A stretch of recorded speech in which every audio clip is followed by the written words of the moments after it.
What's going on? What's going on, man? We about to get started. Let a few more people from Barbershop Conversations come through this way. And we're gonna get it. We're gonna get it. We're gonna get it started. I'm gonna start needing some music or something.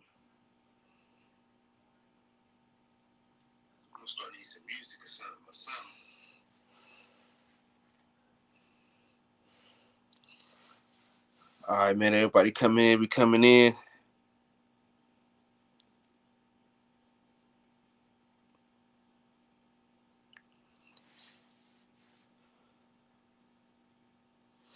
Y'all comment, man. Comment and like as you come in. Subscribe. All that stuff, man. All that stuff.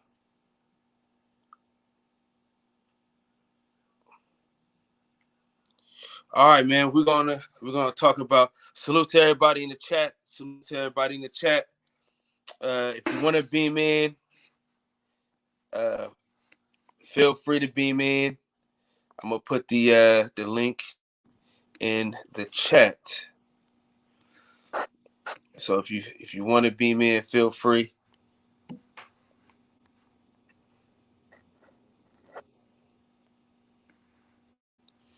All right. So the link the link is in the chat if you want to beam in. Okay, so today's episode, man, we're gonna talk about talent versus demons. You feel me? H Money salute, DB salute, Jada Real salute, Taylor Bell salute, Ruiz Bro salute.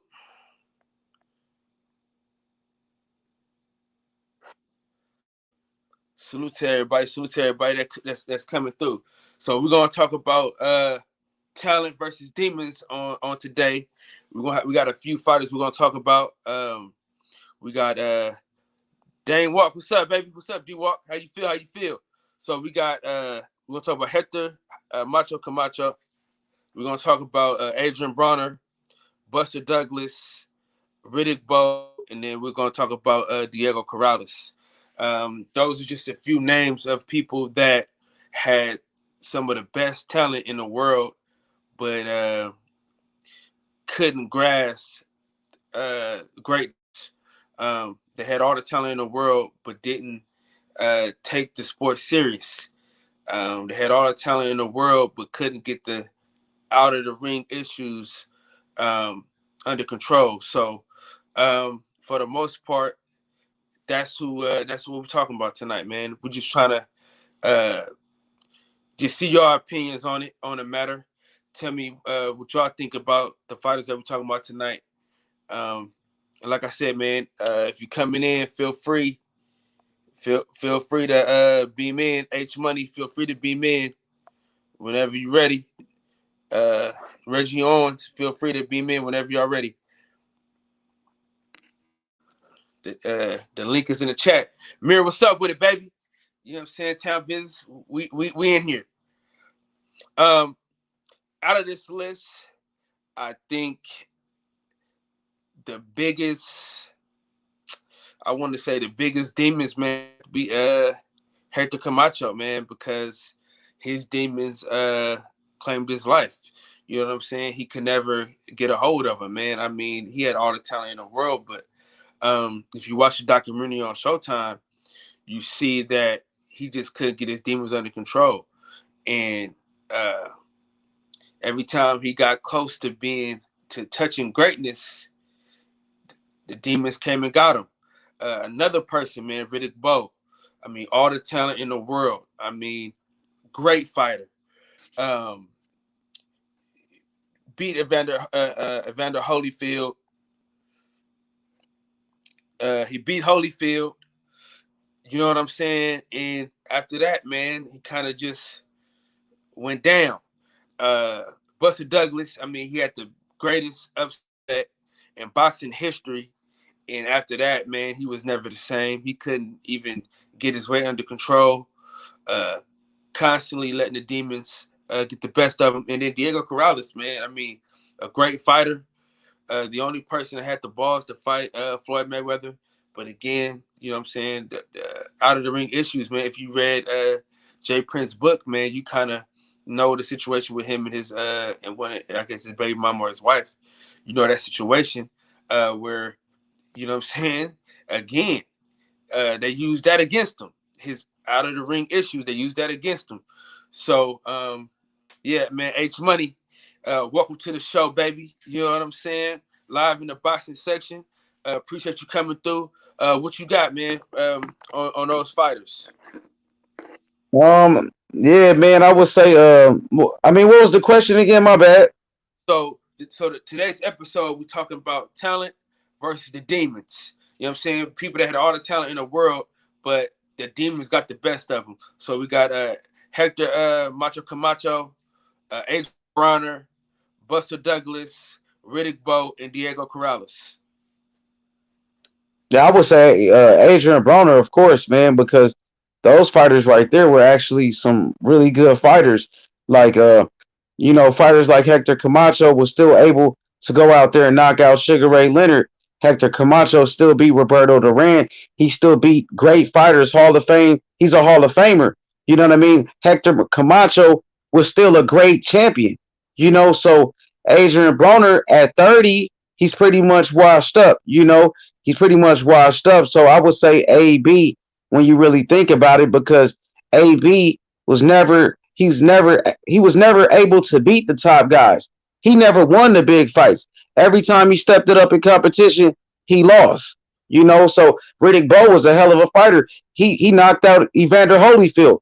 Riddick Bowe was one of the most talented fighters that ever lived, bruh. Riddick Bowe was an Olympic silver medalist. So when you mention all of those fighters, Adrian Broner definitely at the bottom of the list. He's beneath all of those guys. He's beneath Riddick Bowe. He's beneath Hector Camacho, and who else you name? He's pretty much the worst one out of all of those guys, I would say. Well, when I say that, I mean we talking like I'm saying from talent versus fall off a cliff. So would you say that his demons were more than the demons that Hector Camacho had, or the demons that Diego Hell yeah. Corrales? Of course, man. Adrian Broner, talked about killing himself plenty of times. AB, alcoholic, whatever. Of course, AB, man. Of course, not even close. Okay. Big Red's in the house. What's happening, big dog? How you feeling tonight? Good, bro. Wait, you had? Who else you had on the list? I heard Hector Camacho. So Hector Camacho, Adrian Bronner, Buster Douglas, Riddick Bowe, Diego Corrales. Yeah, I got to go with on that list. Corrales. Well, he did have demons. Buster Douglas. I don't know if he had demons. I think he just wasn't dedicated to the sport, and I don't think he never achieved that star level that these other guys were at. He just happened to have that opportunity fall in place for him, being he got the opportunity to fight Mike Tyson. But other than that, he would have kind of been a relatively unknown to begin with. So I can't put him on their list, being he didn't have the demons that took him away. I don't think he ever truly had the passion of boxing in his heart. Corrales did battle a lot of demons, and his ultimate demise but Corrales did live up to a level, and even in his death, he's still remembered because he lived up to a level inside that ring. He had his opportunities, involving the arrest with his wife, probably just domestic issues, and then the ultimate fatal crash and stuff. But he lived up to it. Corrales really lived up to it. Even in defeat, he lived up to it. You still remember him. Broner lived up to it to a point. He lived up to it to a point. But there's nothing spectacular in the career of Adrian Broner that you're going to remember when he's gone from the sport. There ain't no lasting memories. Camacho, even with his demons, Camacho left lasting memories. He's gone. He got a documentary, but it details the demons. But along with this, it highlights his successes as well. But him and Adrian Broner's stories are parallel as hell. being from what they come from. And I think them chasing after something that's missing from the house. That's what you see in Camacho's documentary, No Father, some mother raising him.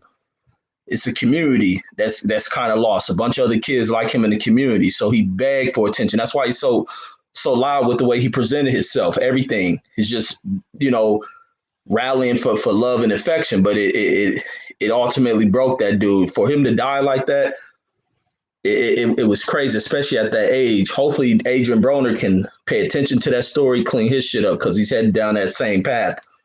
He speaks of death too much. Anytime a person speaks of death, play that gangster, gun talking shit, sometimes you write out your story, and sometimes it can end that way. I done seen that shit on many, many levels, not from viewing it from the outside, but actually seeing how people's path through life go. You speak of death, that shit comes for you. But hopefully he can get his shit together so he doesn't take the fall that we've seen these other two great fighters take. But out of that list, I got to rock with, man, damn. Because even with AB being that 4-time champion, man, I don't value that shit because I felt like he left too much at the damn doorsteps. I don't value what people take to become champions now. In his era, the route to becoming a champion has become too easy. So I can't value him being a 4-time champion because you really don't have to put in the work to become a champion anymore. So I think I had to go with AB as well. Okay. So look, I agree, man. I disagree because he had all the talent in the world and just fucked it off. You know what I'm saying? Like, and he had the platform too, though. You feel what I'm saying? He had the platform and he fucked it off. You know what I'm saying? Okay, so my question to you guys, we're gonna start with H Money. If you gotta put it in 5, where do you put it as far as talent and demon wise? J.A. Dixon, man, salute, brother. Salute. I want to say something real quick about Hector Camacho. Like Hector Camacho is an all-time great. He's possibly in the top 100 fighters of all time. He's ranked that high. He's a 4-division world champion.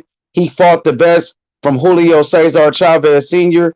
He also fought against Oscar De La Hoya. He fought against Felix Trinidad, Sugar Ray Leonard. The dude fought everybody, bro. So, and guess what? He's never been knocked out. Over 50 wins. Never knocked out. Never, ever. So he's a legend, bro. And, over 80 fights, you mean? He won over 80 fights? Yeah, I think he should have like 80-something fights. Crazy. That's what I'm saying. He's an all-time great. So, Broner, he's just not on the level really of those fighters. But you said list them 1 through 5. That's what you said. But from the worst to the least. All right. So Adrian Broner's number 1. He's the worst. Number 2, I'll say Buster Douglas. Buster Douglas. He just ate a lot. He beat Mike Tyson, and he went into depression and shit. So I'm not sure. Maybe Buster Douglas and who else you said? Bo and then Diego Corrales. Diego Corrales. Maybe then I got Diego Corrales. Diego Corrales after Buster Douglas. Number 4, I would say Hector Camacho. Number 5, Riddick Bowe. The only problem Riddick Bowe had, he just couldn't stop eating, man. That was his only problem. He wasn't really dedicated to the sport. He wasn't doing no drugs. He never got arrested when he was a fighter. He got arrested afterwards. I think he kidnapped his kids from his wife. He missed his kids. So you know how a father is. He just want to spend time with his kids. But he never did nothing crazy like that. Nah, he didn't have no drug problems or none of that. So Riddick Bowe probably was the least troubled out of all of those guys. Okay, but listen what I'm saying though. Okay, with that being said though, with his talent level, you know what I'm saying? With his talent level, he fucked it off too because he had a chance to be one of the greatest fighters to ever live, and he fucked that off by eating. That could be a demon too, though. You know what I'm saying? Not being focused, that's a demon too. What I'm saying is, he had all the talent in the world. He fucked it off. Do you think he had more talent AB and he could have reached to the higher heights than AB and fucked it off? Or do you Who you think talking about? Riddick Bowe? Of course, he had way more talent than AB. Of course, Riddick Bowe was a motherfucking problem, bro. He one of the greatest. Bro, he could have been one of the greatest heavyweights of all time. His trainer Eddie Futch trained Larry Holmes, Ken Norton. He trained all those great heavyweights, and he said Riddick Bowe had potential to be better than all of them. So, I mean, Riddick Bowe, like I said, he just couldn't stop eating, man. But Hector Camacho was on some cocaine, though. I remember while he was a fighter, he was snorting and shit like that. He was getting high and shit, but he never really let it affect him, though. So I mean, that's the order I got, bro. But Hector Camacho, he did have his problems in and out the ring, but he still was a superstar. I remember Hector Camacho doing pay-per-views and shit, and then on top of that, he was on TV shows. He was such a personality. Hector Camacho was on the Wayans Brothers and all type of shit. But that's the order I got, though. Okay, hold on real quick, Reg. Salute to my nigga Fred, Barbershop Conversations. Shout out to my nigga Jarvis Johnson for staying up with us tonight. So Reg, how do you list them? Yeah, man, I gotta put Riddick Bowe in one of the fuck up categories, because when you look at him, man, for all the potential he had as an American Olympian, could have been highly decorated, going all the way into, I think they went to the gold medal rounds against Lennox Lewis, and then only to become a pro and duck Lennox Lewis. His escapades, his fallouts inside the ring at press conferences. He did all sorts of ill mental type shit, even in the ring and outside the ring, socking people at press conference. I mean, it don't get no crazier than this fool. In the events that he's been in some way crazy fights. Not all of his own doings, but to eating himself up out of the sport, not living up to solidifying his legacy, which haunts him by ducking out of Lennox Lewis, which would have been an ultimate fight for you to avenge your Olympic loss, to fight the guy you fought in the Olympics, USA versus Canada or the UK, however they want to build it. You wasted that opportunity. You squandered away. You didn't get in there with any other big names outside of Holyfield, who is one of the smaller heavyweights. So that's the way you kind of look at it when it comes to Riddick Bowe.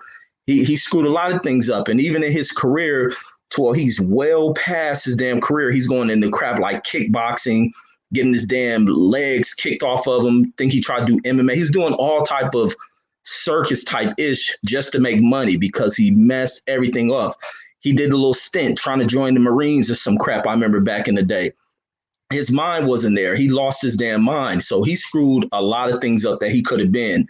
So he's neck and neck with AB, Camacho, and Adrian Broner. But the thing with Camacho, I think Camacho solidified a lot in his career.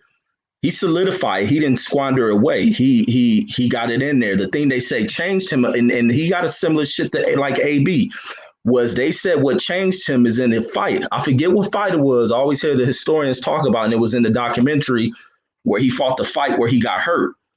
Following that fight, everything changed about him. He started becoming more of a fighter that moved around, tried not to be hit. Because of that one fight ended up changing him, but he still let his hands go. Unlike AB, Madonna changed everything with AB.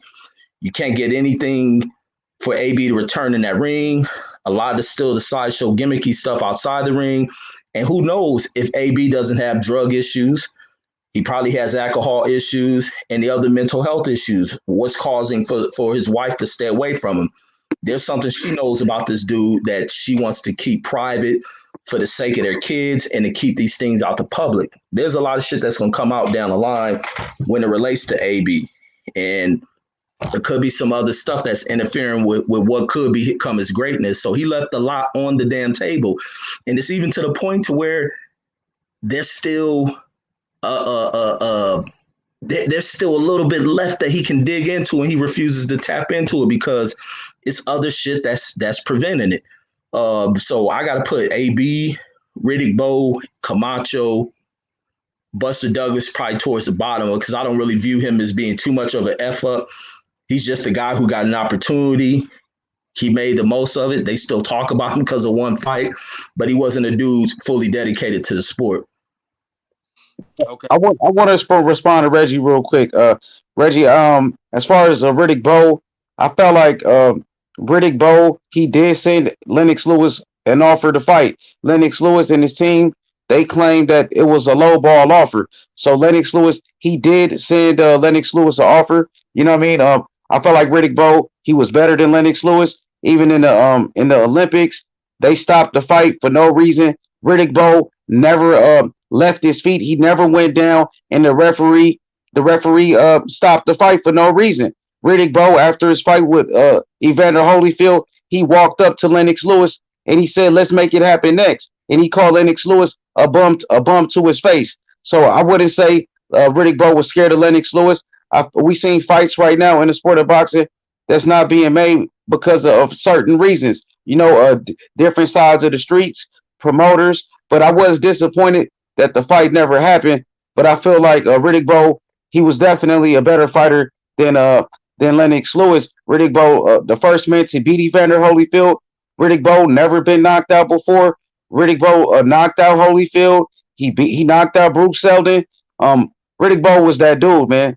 That's all I wanted to say. But I want Reggie to respond though. Yes, I mean, but even just look at it. He fought in one of the premier eras of heavyweight boxing.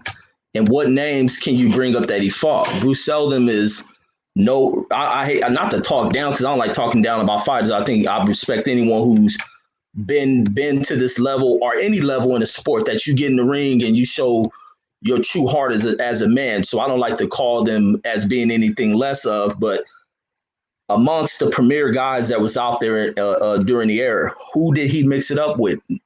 Really nobody. He got in here with smaller heavyweights, Holyfield, Michael Dokes, who else he fought? He fought of worthy, Galata. And Galata was beating on him. Galata was taxing his fool. And nobody understands. Galata's another mental case. You can throw Galata on this list. Andrew Galata's a mental case who was beating the dog crap out of Riddick Bowe in both of those fights and decided he didn't want to be in a fight no more. So he low blow the dude. This dude didn't live up to it. So I can't give Riddick Bowe that. It's almost seeming like he really weight bullied himself through the heavyweight division. He could have got in there with the bigger names and you don't see him on his record.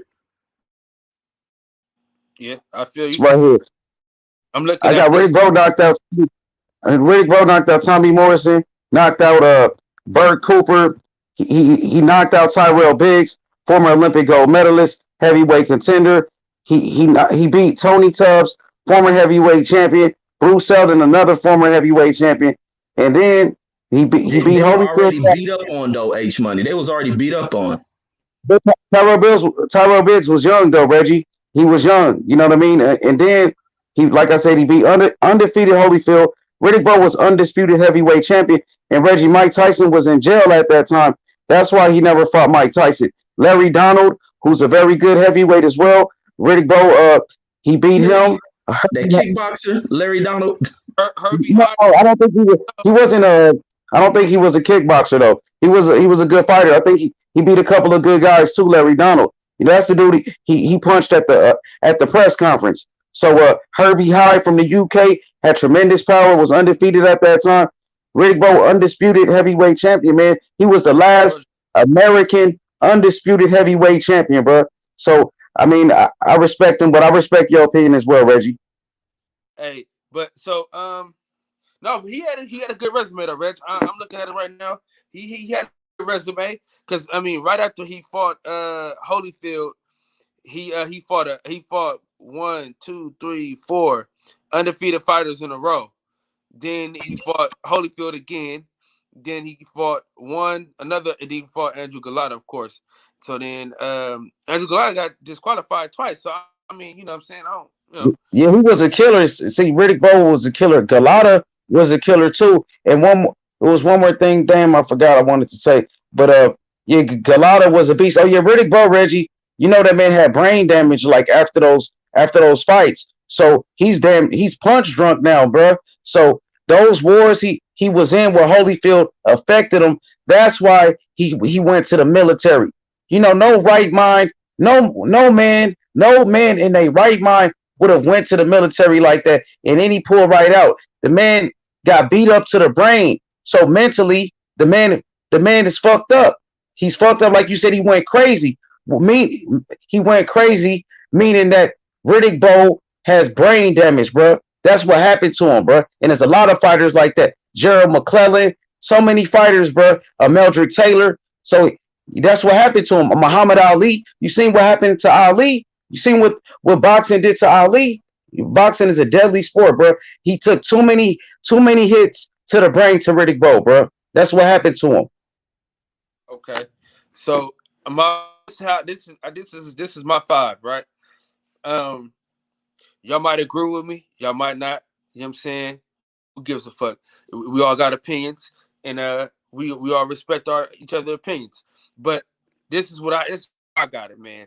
I got Riddick Bowe number one, Adrian Bronner number two, uh, Hector Camacho three, Diego Corrales four, and then Buster Douglas.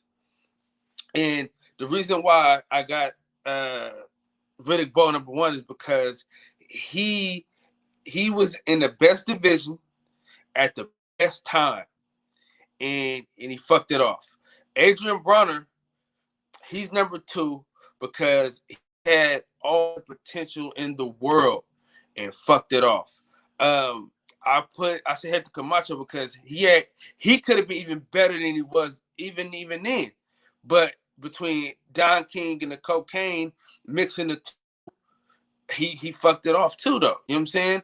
And Diego Corrales, we know that situation and what went down with that.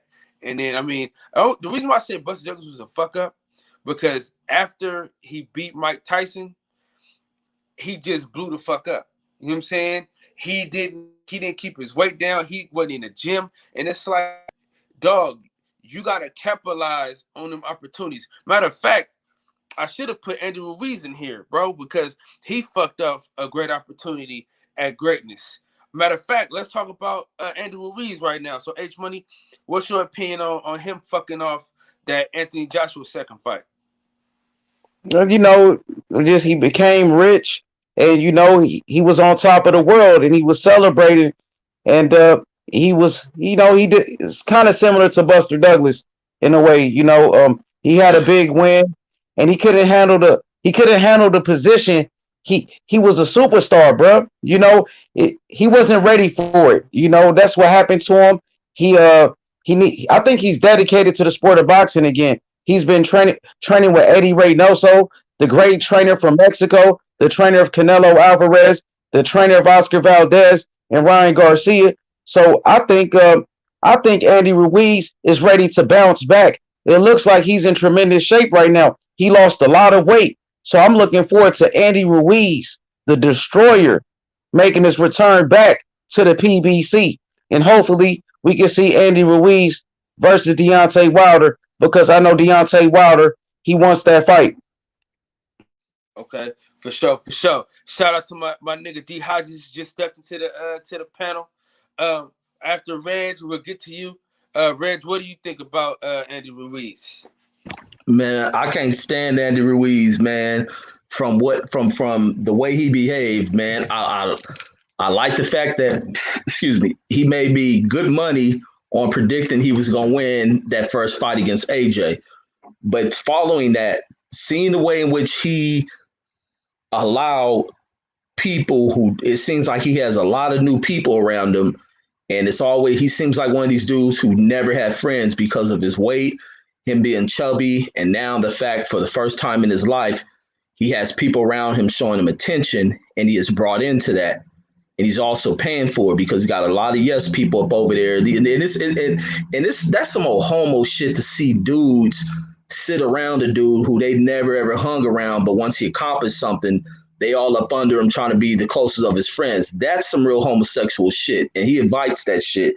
He's also turned into a chubby version of a Fashion Nova model. Because I always like to follow fighters social media wise, because you get to see this kind of details you when you looking and trying to predict what a fighter's going to do and going into fights, and whether you put money on this stuff or whatnot. You want to see if the fighter's living a fighter lifestyle. And from that first fight, you seen his fighter lifestyle. He abandoned it, and he from what you hear from Bob Arum stuff. He was abandoning it during periods of times anyway as he was coming up. He didn't show dedicated focus. He in between whether he doing construction with his father or coming back, but he's a kid who can fight even with carrying the weight. But the minute he get this, he turned to Fashion Nova hoe. That shit suspect as hell to me. He go do the damn teeth shit. He can't stop without showing these brand new teeth. All type of people around him, and even like Eddie Reynoso saying he ended up to cut Eddie Reynoso.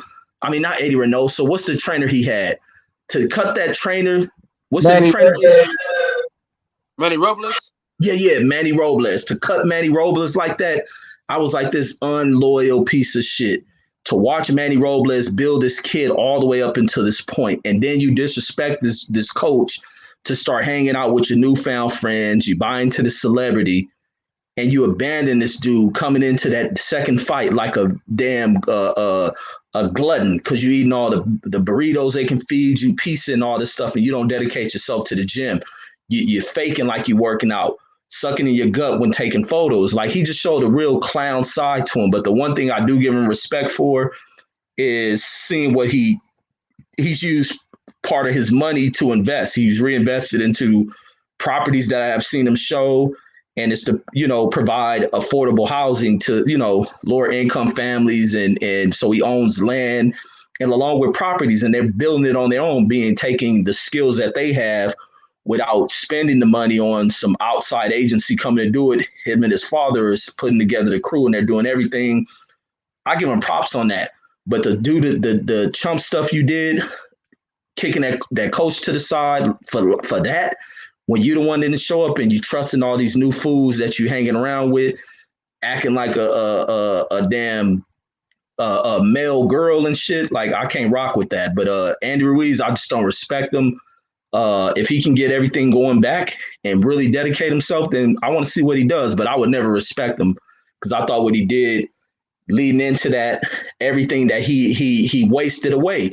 You said history, becoming the first dude of Mexican descent to win a heavyweight champion. And then you don't go anywhere forward with it. Just like Wilder was saying, man, go in here, beat this dude again, and then you don't give any effing effort to it. Lose the belts to this dude, and now you have shamed and disgraced yourself like a damn chump because you didn't value anything. You valued the moment more than you valued the future, and he's a clown for that. He will always be able to be a clown for that, even if he finds a level of success. But that's my thoughts on him. Okay, for sure. Before we get to D Hodges, just had a great point. He wanted us to add Mike Tyson to that list, but D Hodges, go ahead and go for Andrew Ruiz, and then we'll get back to Mike Tyson after you cook on Andrew Ruiz. Well, he's young. You get all that money, first Mexican heavyweight champion. This is the story of a lot of heavyweight champions, Mike Tyson and all of them. Once you get that big bag and you're the man, you start looking out for your people and all that, you get a little bit too happy. But I really think he learned his lesson, though. I really think his next fight, because I know his fucking country is ashamed of him. And he got many Instagrams, and he got mad bad text messages. So I really think he'll do well the next time. And like I said, they need to have a part 3 because it ain't like Fury and Wilder where it's a 1 and a draw. No, it's 1 and 1. So I feel they should run that trilogy. Forget Fury for the moment. AJ versus Ruiz trilogy. That should be dope. Okay. So now we were going to talk about Mike Tyson. Mike Tyson, he fucked up too. I mean, because he went to jail in his prime, man, and he fucked up. But he was a mental case though, so I don't know if we can really put. I mean, what do y'all think? Do y'all put him in that same category, H Money? No, I want to hear what Reggie got to say first. Go ahead, Reggie. Hell yeah, he on this list. He squatted. he messed everything up. I mean, mental case or not, you got to find help, and all that help is there. He messed all that up. The moment and a lot of he probably couldn't see, but I think things went wrong. Like talking one of the OGs was when he went in pursuit of Robin Givens. It all changed for this dude. Then all the snakes start moving in. You hear the stories of how he partied.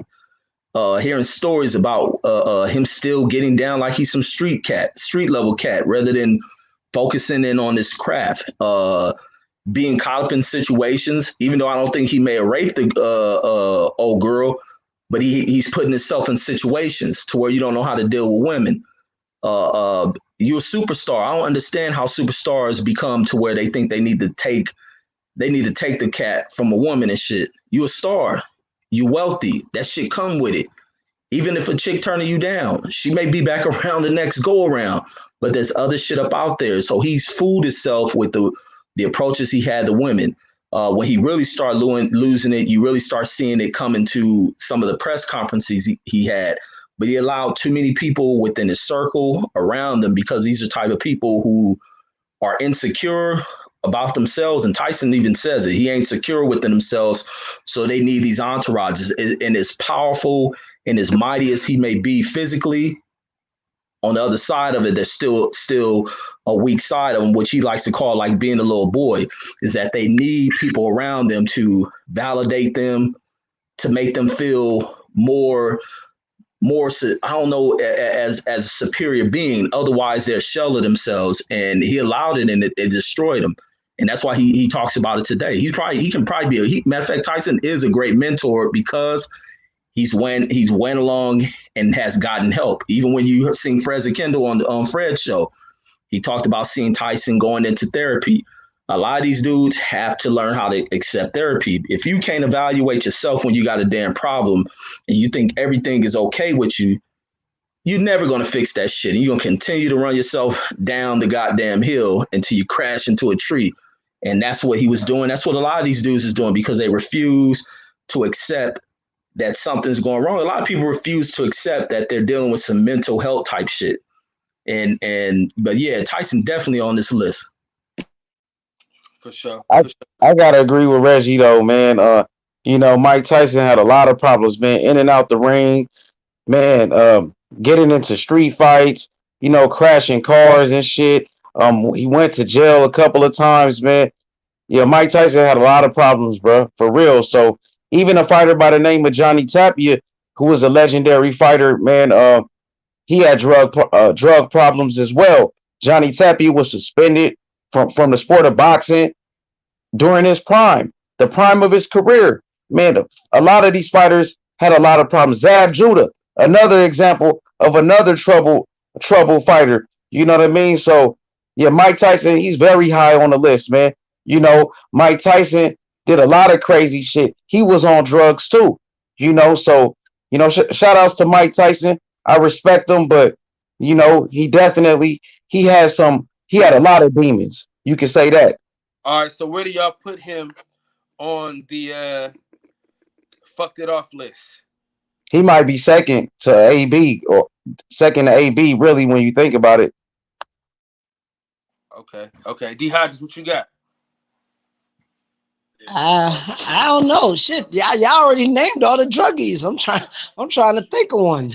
I mean, talk about Mike Tyson. What you think about that situation? Sometimes you make bad decisions in your life, and I'm not even gonna be long-winded, but he's making a comeback. Everybody deserves forgiveness for stupid things, and all you could do is hope he do well. Just like Errol Spence, Tank, AB.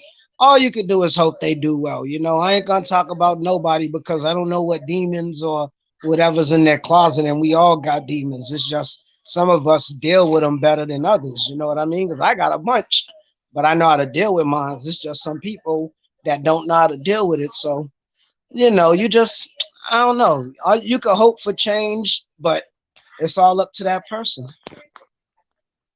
For sure. Okay. So where do you put him on the list, Reggie? Yeah, I gotta put Tyson, because I got Riddick Bowe one. I gotta put Tyson right next to him. I definitely put Tyson next to him. If not, damn, Tyson can possibly be number one. But dude, what do you know who we're forgetting, bro? We're forgetting Tyson Fury. He was on a big, good coke range. We're forgetting Tyson Fury's name. We got to put him on that list. That nigga was on a cocaine binge for a minute. So you got but to. you can't with what Tyson Fury's doing. Tyson Fury is back on his shit. You can't put him on there. No, Yeah, I'm just saying in general, we still, he did that and came back. That's what I'm saying. Anybody else could do it too. And Deontay Wilder grabbed him out of a crack house and he changed his life. So all I'm saying is anybody could change. I don't count nobody out. we saying these niggas fucked it off though. They fucked up all the church's money. Like money gone. You know what I'm saying? Yeah. They fucked it up and back fucked. You know what I'm saying? And Yeah, that's because when you look at Tyson with getting rid of Rooney, I forgot what somebody told me the reason why he got rid of Mickey Rooney. I don't know if it was Robin Givens that played a part in that, but when he got rid of him and start bringing in these other snakes, the Don Kings and these other guys up in there, his focus was lost. And then watch the way in which Robin Givens bashes him on Barbara Walters and painted him in that effed up light. Then hearing in Mike Tyson when he does the tour of his life of seeing when he's in love with this chick of her cheating on him with supposed to be Brad Pitt. That's what caused him almost kill himself, crashing into a tree. And the other thing, there's other things of them hiding a lot of Tyson's run-ins with the law, having to bail him out. There's a lot of stuff we don't know unless Tyson brings it up. But the fact that he didn't fully achieve what could have been the greatness of Mike Tyson, the thing that caused all of our parents back in the early 90s to spend out all that money for pay-per-view events, to turn them into major parties of how much. And that's why Tyson's still exciting to this day. He can still put on $1 million events. And he was that exciting of a dude, but he fell short, being that he didn't fully dedicate himself to what Costa Model built as what Tyson was supposed to be. Then he falls to where he's gone away from the sport for a number of years because of the rape situation. And there's other situations around there as well. He started cutting corners when it came to the type of training he was supposed to be doing going into these fights. And even look what he did going into the Buster Douglas fight. He going there chasing hoes, looking down on Buster Douglas. Oh, this is gonna be a walk in the park. And the dude who's supposed to be the walk in the park, he shows up that night and he beats the brace up off of Tyson. I mean, he let a lot go. Mike Tyson did, even though he achieved to where he's still a great name, but we don't know what he could have fully been. Had he dedicated himself, what would the Holyfield Tyson fight look like? What would that Buster Douglas fight look like? Even though he was able to drop Buster Douglas and got the long count, what would a fully trained Mickey Rooney, Mike Tyson look like? And he squandered it all away. Listen to Ed Lover's story about Mike Tyson. Mike Tyson doing ill shit, buy a Bentley, here. And then not knowing he just giving away cars like that. He's doing so much ill stuff, man. He was gone, man. He couldn't deal with fame. All this stuff is drugs, man. Fame is a drug when you can't control it. Money for a poor kid is a drug when you can't control it.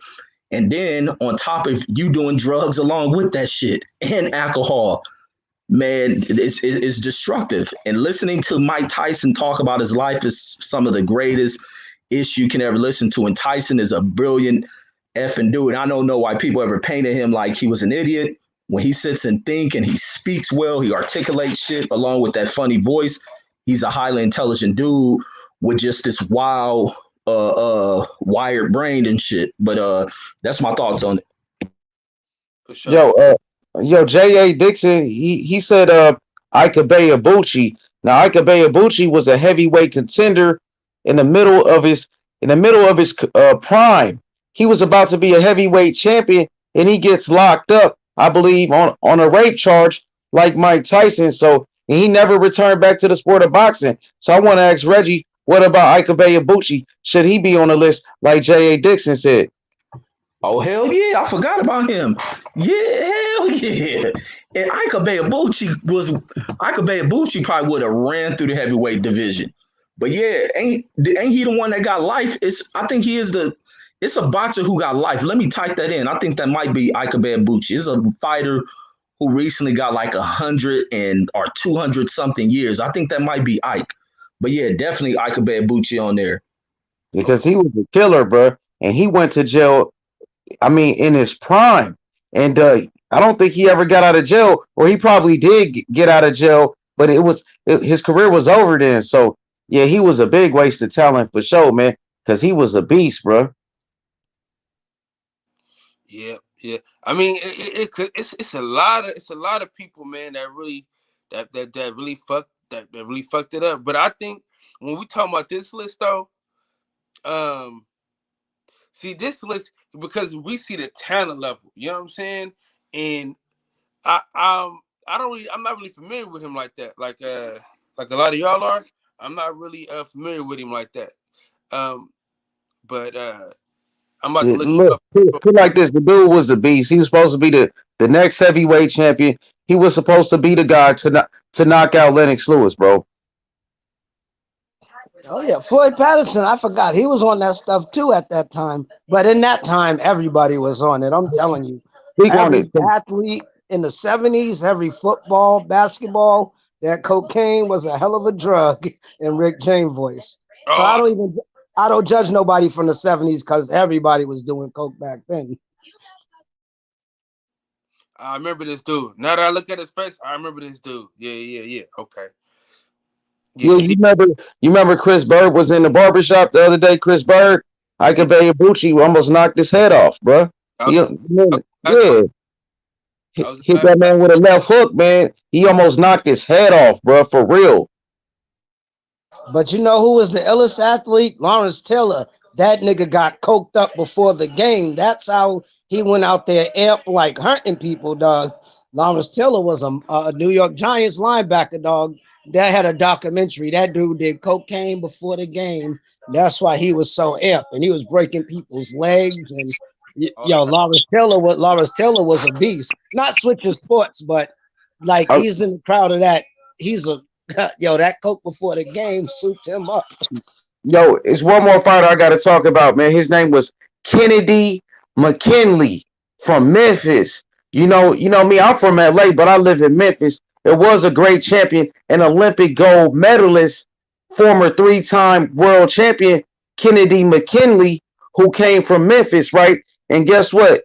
Kennedy McKinley got suspended early on in his career. When he first turned pro, he was addicted to cocaine, and he would have been all-time great, hell of a fighter. But Kennedy McKinley was hooked on that cocaine, bro, when he was a very, very young fighter, bro, for real. Man. And people don't even remember this dude. I just found out who he was a couple of months ago, and he was a gold medalist. He was a great fighter, bro. But nobody knows about this guy because of the drug problems that he had, bro. That shit crazy, man. And it's hard to, man. It's hard to even see. Like you know how like they pan the camera on people when it's a major fight. It's hard to even see these people like and say like, damn, he could have been Andre Ward. He could have been Floyd Mayweather. They could have been this. And matter of, you know who else pissed me off too though, and he's one of my favorite fighters probably all time is Roy Jones. I think if Roy Jones would have took the sport a little more serious as he got up in age, I think he would have been better off too. Yeah, Roy made bad decisions on not knowing when to leave the damn sport and trying to prove too much, and that should ultimately cost him when he went in there against got knocked out by damn, who was that, Anthony Tarver. It went downhill. He kind of started to diminish what was a great legacy. He should have walked away once he captured that heavyweight title. And maybe when did he get knocked out by Tarver in the second fight? He should have took that one fight, sailed into the sunset. But sometimes I think with these fighters, and then you see today, when this is all they known throughout their life, I don't think they know how to walk away from. That's for any athlete.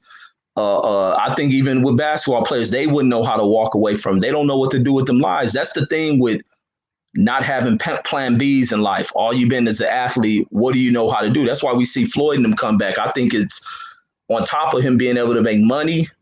Sometimes this is all you know. You try to return to it. That's like people in their regular work. You see so many.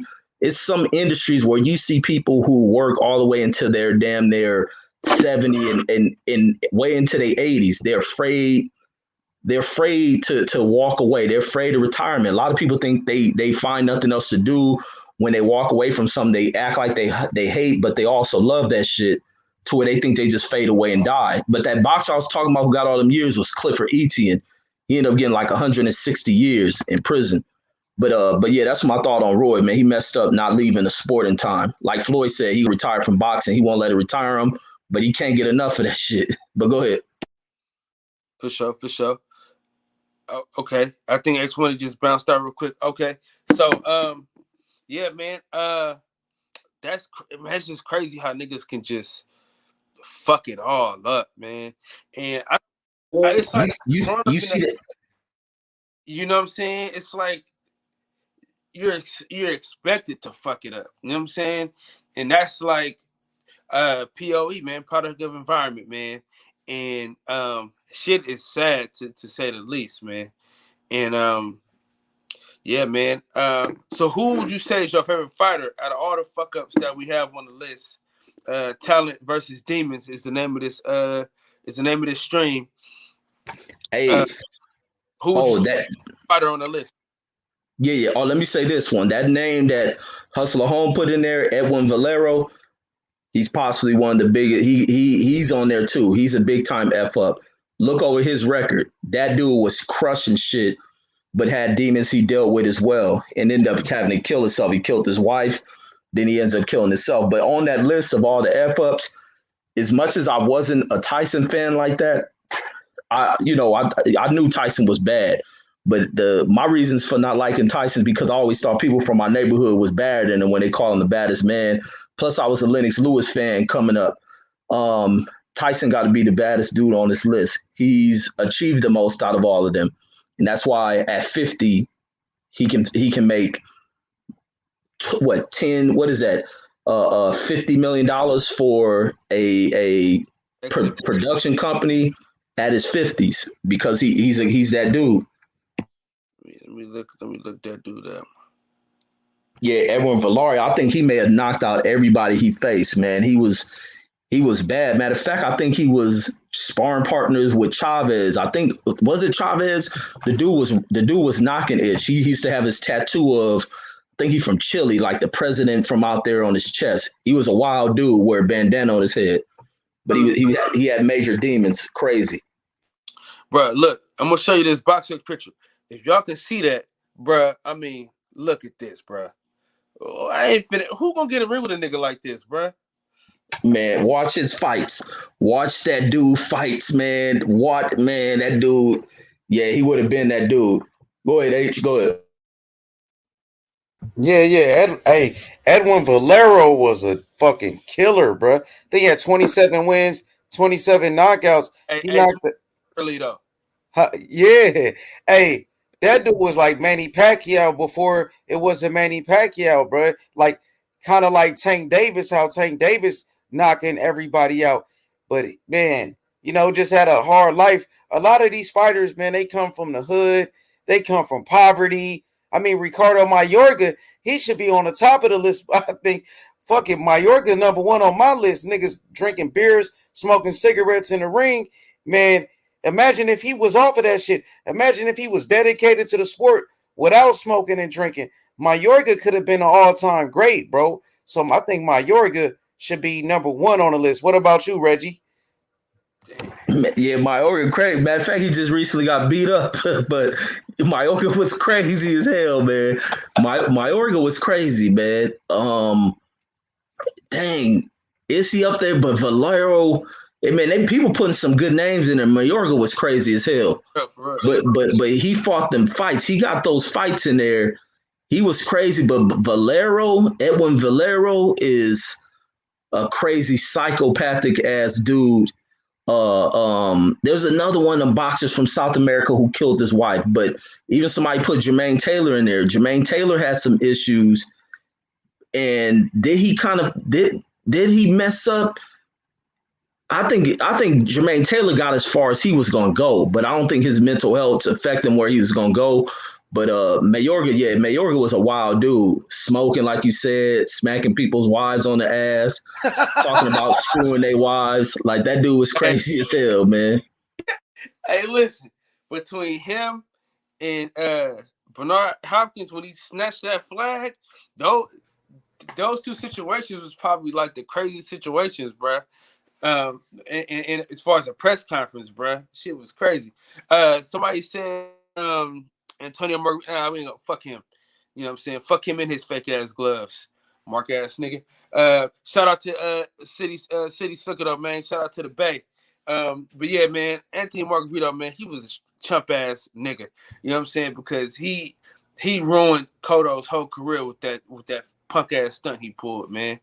But I think Reggie made a good point when he mentioned Roy Jones. I know, of course, Roy Jones was a great fighter, but people forget to talk about how Roy Jones Jr.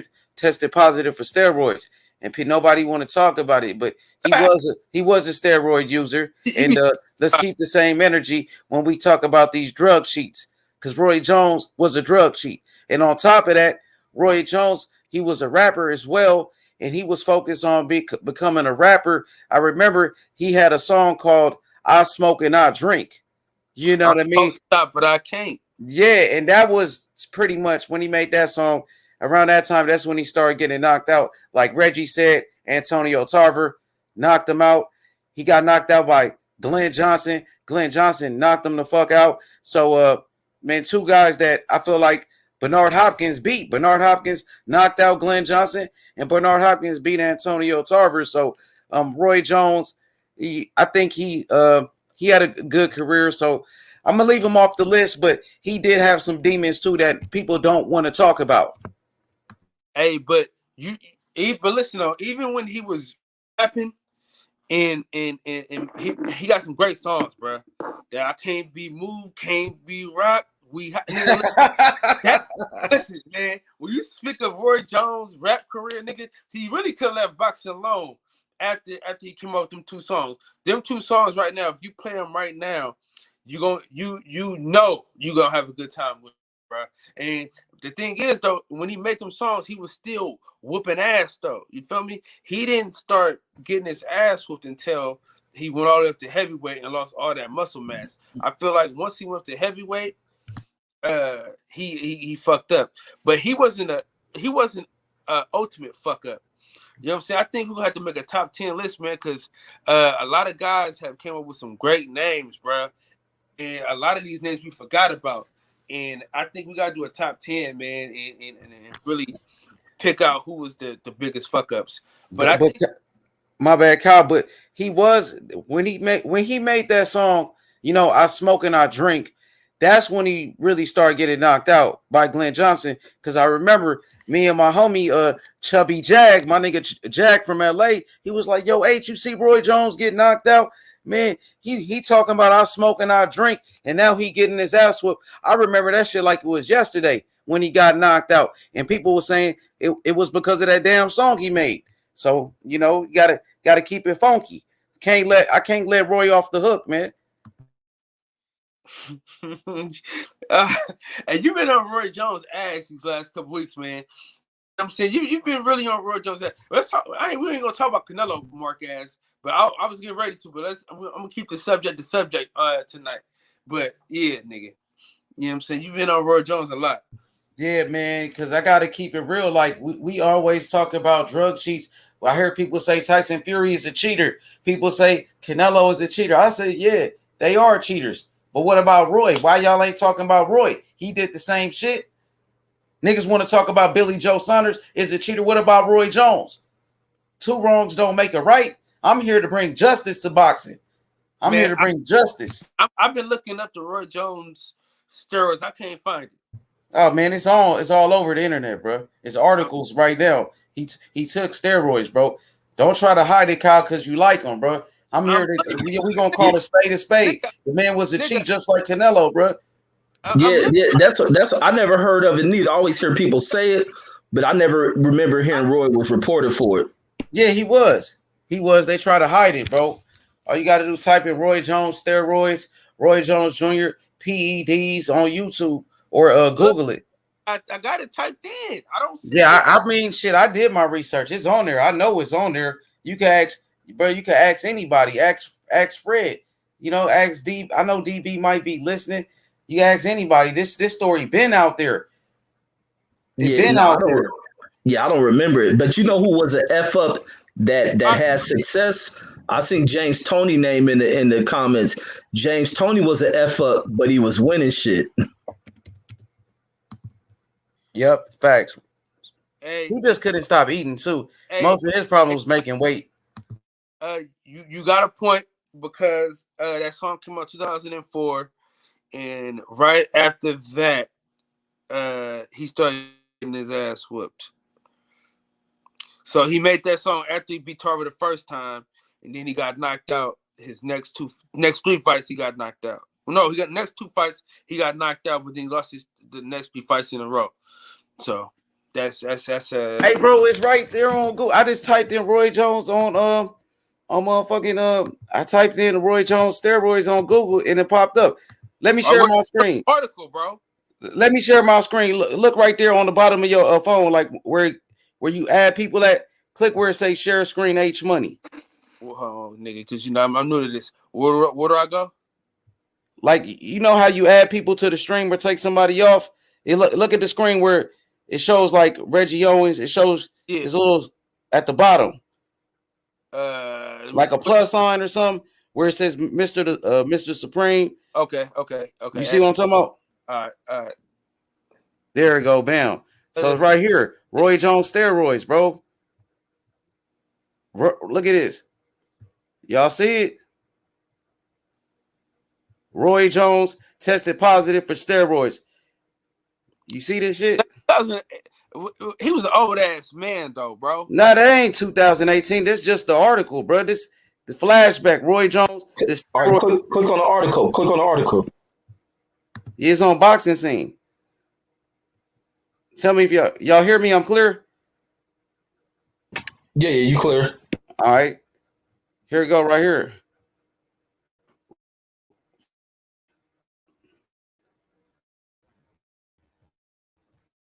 What 2000? It made 2000, bro. Here we go. However, damn, my bad. What the fuck happened? Hold up, y'all. So here we go, right? Y'all see it? It's good.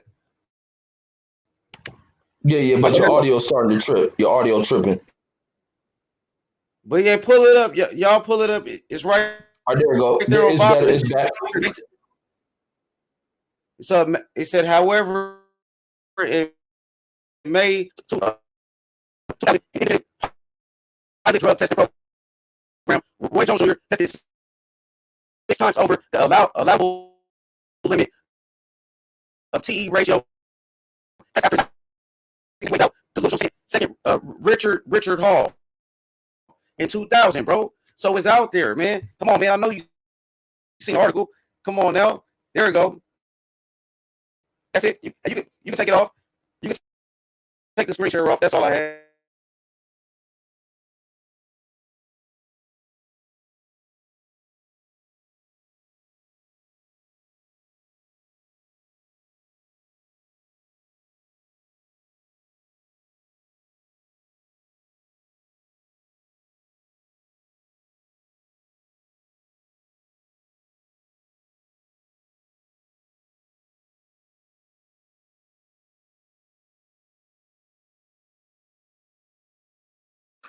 Oh, what happened?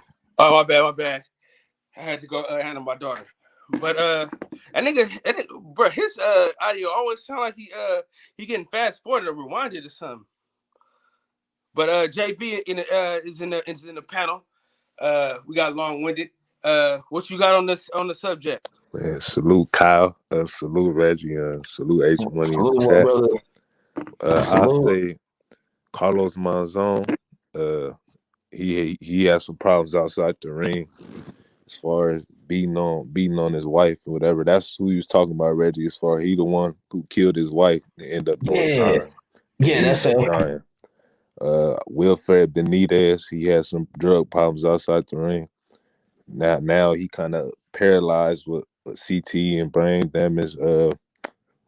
Tommy Morrison is another one I'm thinking of. Damn, I forgot about, bro. Who else I'm trying to think of, man? Kelly Pavlik had some problems outside the ring. Who else? Man, I'm trying to think who else. Them is the top names I'm thinking off my head right now. It's more, but I can't really think of them right now. But them is some of the names that I'm thinking of off the top of my head. What else I'm trying to think? I can't really think of nobody else. All right, so let me tell you who's on our list right now that we got on the list right now. We're gonna update the list soon because I think we'll have to have this conversation again because it's such a great topic. It was a very polarizing topic, man, and we got a lot of feedback with this. So right now we got Hector Camacho, Adrian Bronner, Buster Douglas, Riddick Bowe, Diego Corrales, and Mike Tyson. That's the top 10. That's we need 5 more. Y'all got to come in the chat, man. Salute to the chat. Y'all coming up with some great names that shit we forgot about, man. Y'all coming up with some. I think what's brother name in prison? Is it Michael Nunn? One of them dudes is Michael Nunn, or one of them dudes is in prison for some drug charges. Oh yeah, he just got out. Yeah. Did y'all say him? Nah. Nuh-uh. Because I was saying Clifford Etienne, he got like 160 years. Michael Nunn? No, Clifford Etienne, he can't even get parole. Oh, okay. Damn, what did he do? Robbing banks and shooting at the police. And see, that's what happened when these dudes can't make money up off of this game. Y'all got Zab on the list? We don't. I say Zab though, really? Yeah, but remember he was fighting them. He having dice games on the streets, fighting. This whole bunch of altercations he had outside the ring, and then the antics he pulled with Jay Nady when he lost to Costa Zoo, having his license suspended twice. When Roger Mayweather jumped in the ring when he fought Floyd and Yoel, they was going at it. I mean, he got his license suspended twice. Yeah. Great point. But okay, so I want us to remember though the topic is we talking about talent though. We talking about talent. We talking about fighters that have we talking like immense talent that fucked it off. You know what I'm saying? Zab is one. Zab is definitely one. Well, you don't think he's talented, huh? I mean, I can't say top 10 though. When we talking about the fighters that we talking about, skill wise. Repeat those top 10 again. The top 10 we got. Top 5 right now. Right, we got 6. Well, we could put him up there, but I don't know if he fucked up like that. The people on this list, they really fucked up. Like they fucked up big time. You know what I'm saying? You said Riddick Bowe's on there? Macho, Adrian Bronner, Buster Douglas, Riddick. Come on. Y'all really think Adrian Bronner is better than Zab? But I mean, Zab, the thing about Zab though, he did great things in the sport. He didn't fuck up. He didn't fuck it off. Okay, I see what you. So you saying people fucked it off? You feel me? So, he all the potential in the world and fucked it off. Yeah, so you saying people that didn't live up to their potential? Yeah. Okay, I can see why. Yeah. So it's like the talents versus the demons. Like their talent was so high, but their demons never allowed them to reach their full potential. What's the name? What happened? Did Jeff Lacey, wasn't he going through some problems? Nah. Shit, man. You gotta tell me. You gotta tell me. Nah, never. Nah. I just don't think Jeff Lacey was that good of a fighter. He was too one-dimensional. Yeah, but remember he had all that hype. He was like the next great American fighter at super middleweight, and he never lived up to it. Yeah, they was trying to build him as a Mike Tyson, but once he got in there with them boxers, he was exposed. I forgot who whooped his ass real bad. Calzaghe. Oh.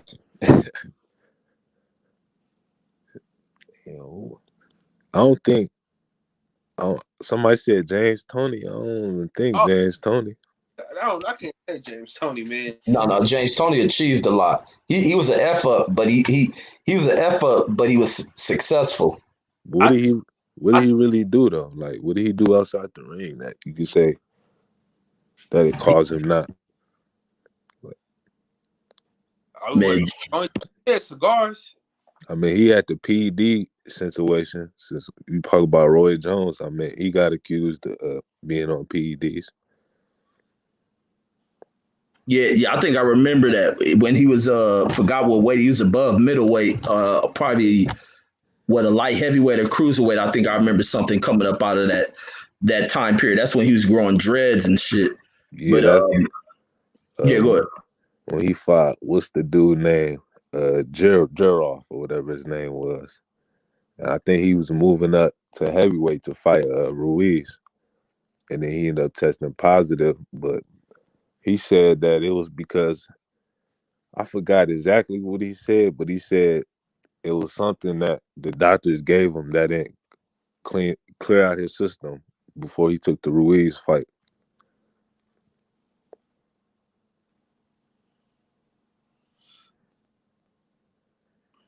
Here.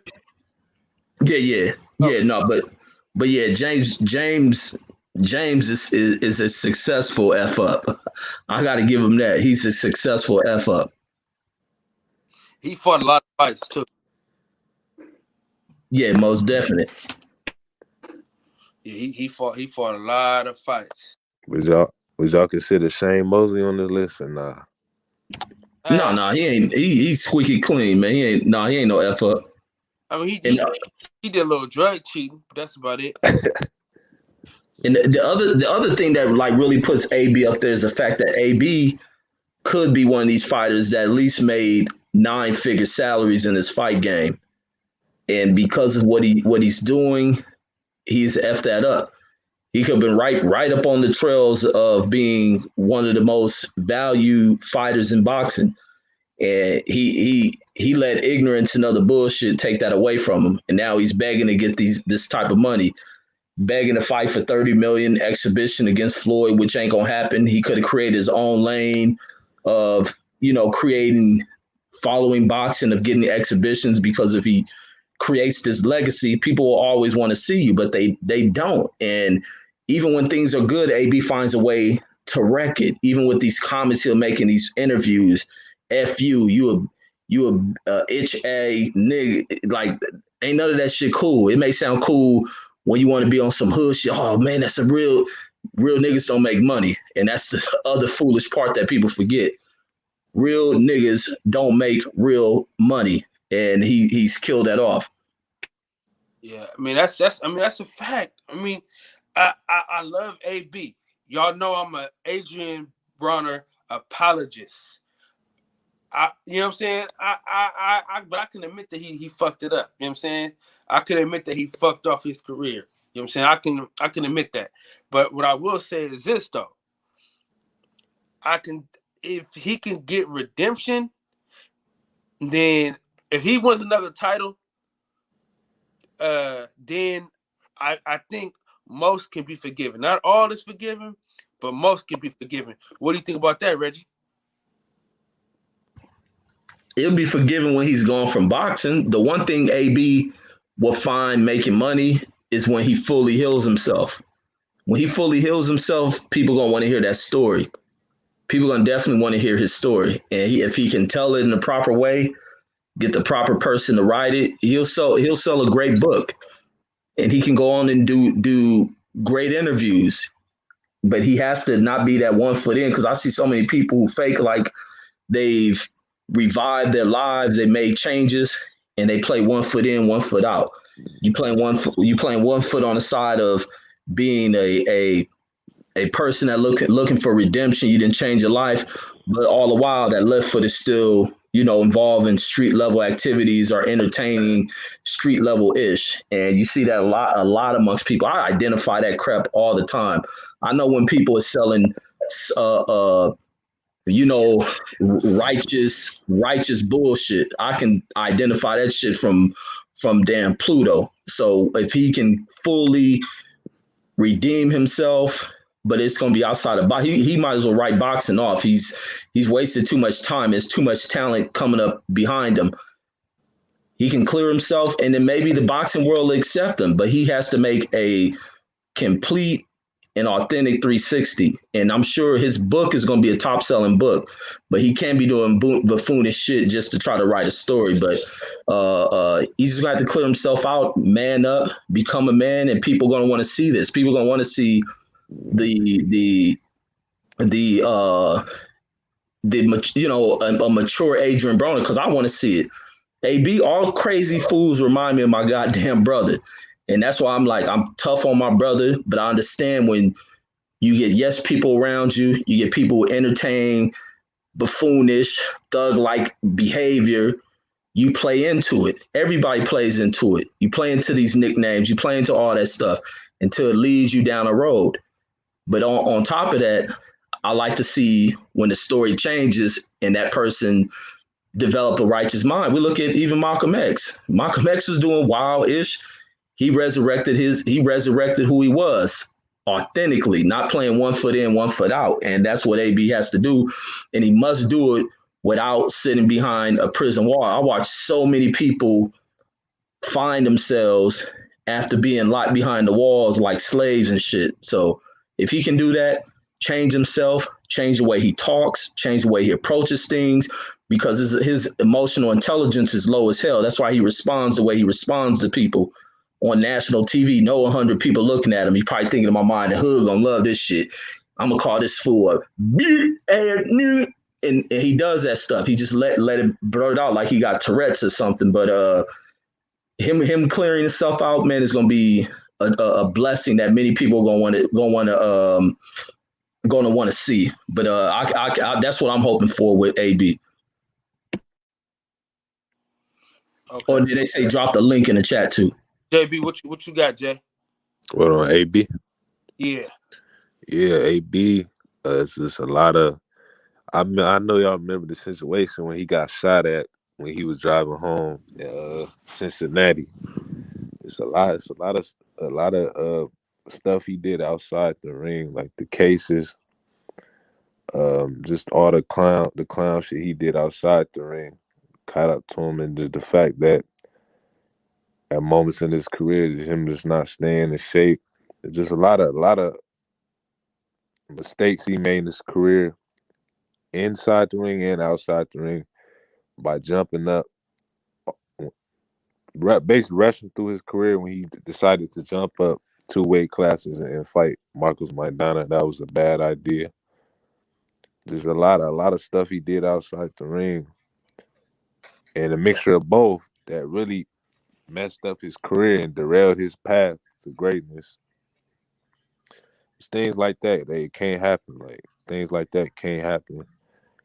You gotta be focused on your craft in boxing in order to be successful. You know what I'm saying? We seen Floyd Mayweather and Andre Ward be perfect examples of guys that their main focus is boxing and not out. They don't really have any outside distractions because that's not the main important goal at hand at the time. With him, he was so worried about going on tour and being a rapper and being an entertainer outside the ring. He wasn't taking care of business inside the ring. And now, you know what I'm saying, he ended up losing Maidana, and then his career since then has been going downhill. You know what I'm saying? Like, but it was even though he is a wasted talent, he did accomplish a lot. You know what I'm saying? He is one of the only, I think, 4 people to be like a 4-division world champion. I think it's him, De La Hoya, Pacquiao, and Mayweather. So I mean, even though he did mess up and he had his ups and downs, you know what I'm saying, we still got to give him credit as being one of them guys to be a 4-division world champion, something that a lot of people didn't do. So, I mean, that just tells you right there, if he would have been able to stay focused where he could have been, he could have did more than that. Yeah. I feel you. All right, so we got my boy Terrence Bailey in the house. So I know you just got into the chat. So we talking about talent versus demons. We got these are the fuck ups. We wanted like they had everything, but they fucked up their careers. We got Hector Macho Camacho, Adrian Bronner, Buster Douglas, Riddick Bowe, Diego Corrales, Mike Tyson. Damn, that's a hard group to pick from, though. You could just line them up. So you basically you 5. I'd have to go with Mike Tyson first. Okay. And the reason why I say I go with Mike Tyson first because he was the most prolific. It was the one that was put in the mainstream the most. But to Mike Tyson's credit, that he reversed all that, which is the direct opposite of Hector Camacho. His stuff landed him in the grave. Who's the rest of them? It's late. So you got Hector Camacho, Adrian Bronner, Buster Douglas, Riddick Bowe, Diego Corrales, and Mike Tyson. Diego Corrales died in a motorcycle accident. He had some other demons or whatever. I think they precipitated after the loss to Mayweather, and then the trilogy he had, the fights he had with Castile, and but Diego Corrales had a destructive type of lifestyle outside of the ring, which resulted in his death. You know what I'm saying? So, give me another one. Buster Douglas. Buster Douglas. Buster Douglas had a good boxing record. Coming into the Mike Tyson fight, he had extra motivation. His mother had just died, and Mike was slipping. His corner was not adequate enough. Mike Tyson was allergic to latex. They put latex on his eye. It was a recipe to fail. His first title defense, he got knocked smooth out by throwing a uppercut by being too far out of range. It threw an uppercut and got countered with a straight right hand. It is what it is. Next one. Let's see. Riddick Bowe. Riddick Bowe. I would say, man, Riddick Bowe didn't. Riddick Bowe was very good, but he didn't fight the ones we needed him to fight. Okay. So he didn't fight the ones we needed him to fight. So really, I ain't got no opinion on Riddick Bowe because he didn't fight the ones we needed him to fight. So give us. So what I'm saying is, give us your start the list.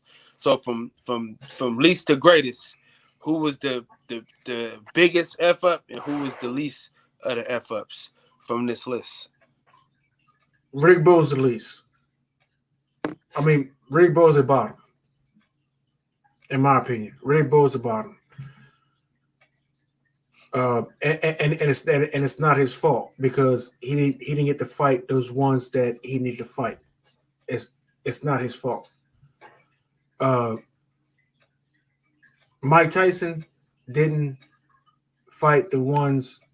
No, every time Mike Tyson fought the ones who were at the best, he lost. Damn, man. Look, man, it's late, man. I'm in a hard problem trying to remember the fighters we talked about. I gotta write them down. Look, come back to me. Come back to me. Hustle home, my brother. What's happening? Let me know what you got on this subject. What's happening? Is the sound crazy? Because I got a headphone on. Are you good today? As long as you keep your arms straight. No, I'm in the building. Okay. But yeah. I wanted to add Edwin Valero to the list because if y'all, I don't know, I used to watch this show Friday Night Fights, something like that. I don't know, I forget.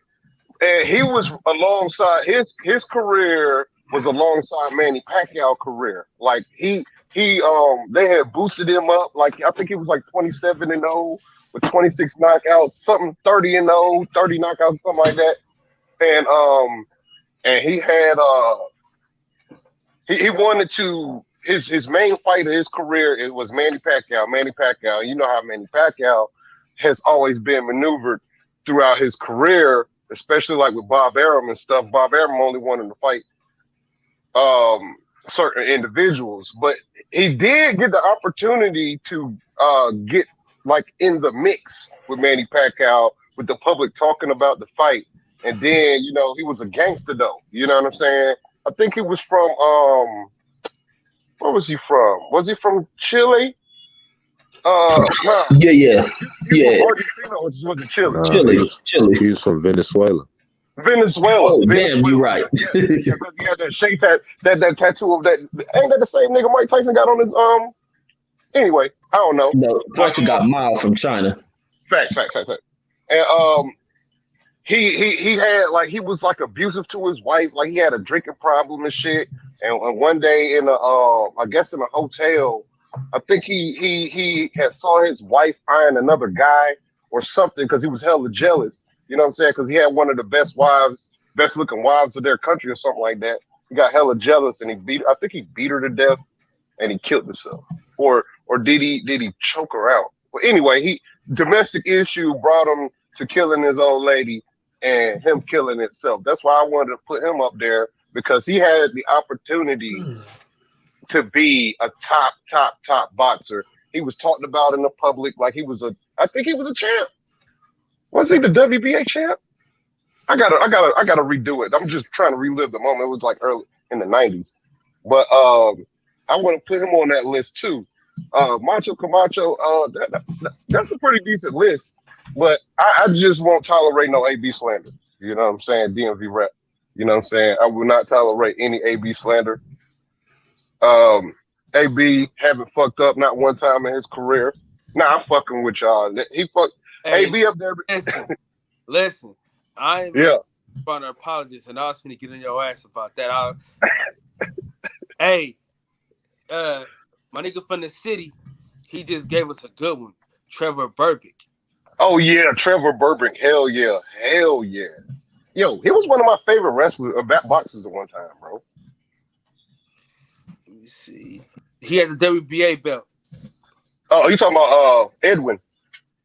Yeah, and he didn't even lose a fight, dog.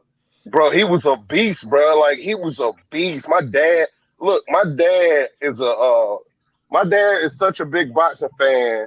My brother is named after Prince Not Seen My Man. You know what I'm saying?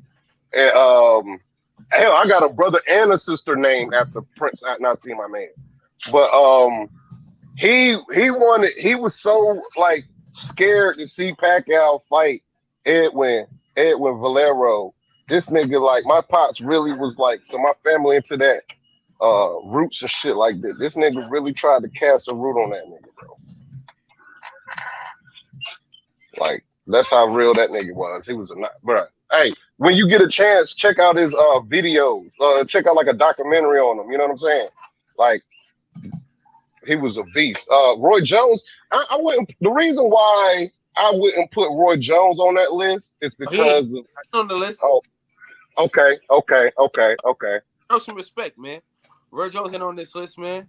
Oh yeah. No, I said I wouldn't put him on that list because of how successful he actually was. You know what I'm saying? Hey, look, man. Hey, look. I got a historical fact for y'all. Adrian Broner won the first bout in Premier Boxing Champions history, earning a 12-round unanimous decision against John Molina Jr. at the MGM Grand Arena in Las Vegas. So when Adrian Broner said that he was the PBC, that he is the PBC, that everything that he did, all the going up to 147 and all that stuff, when he shouldn't have ever went there and put on that weight, that Al Heyman and them had coerced him into going up there because they needed to get more promo for the PBC. Man, that's on the internet.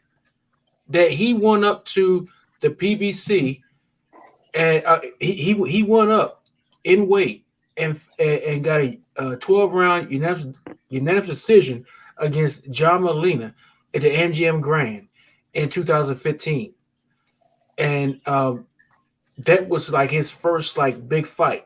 You know what I'm saying? And that was with the PBC. You know what I'm saying? So when Adrian Broner said that y'all need to give me 10 million, he wasn't pump faking. He was like, you know what I'm saying? Y'all owe me. Y'all owe me.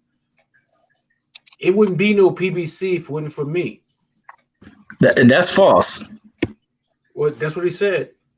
And that's what Wikipedia is saying. So Can't really say that. Hey, Reggie. I mean, let's just hold on, Reg. We got to keep it a buck.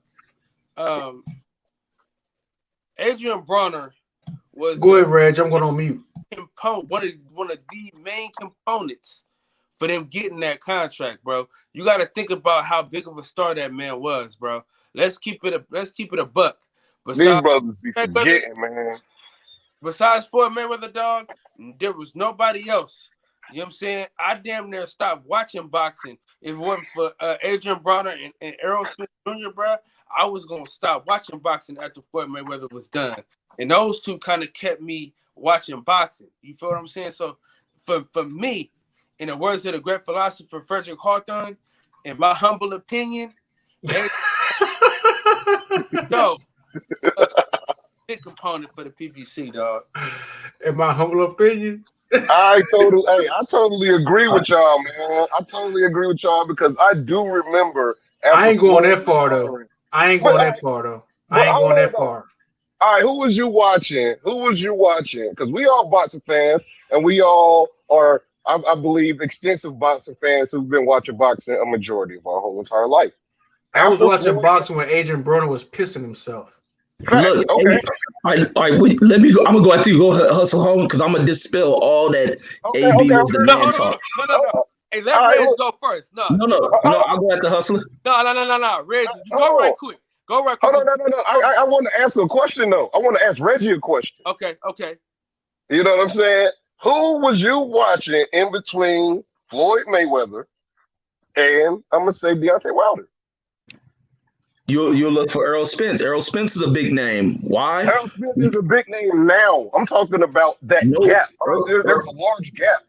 Earl was a rising dude back then. AB biggest win when I go through his record was when he started coming to prominence was with Antonio DeMarco.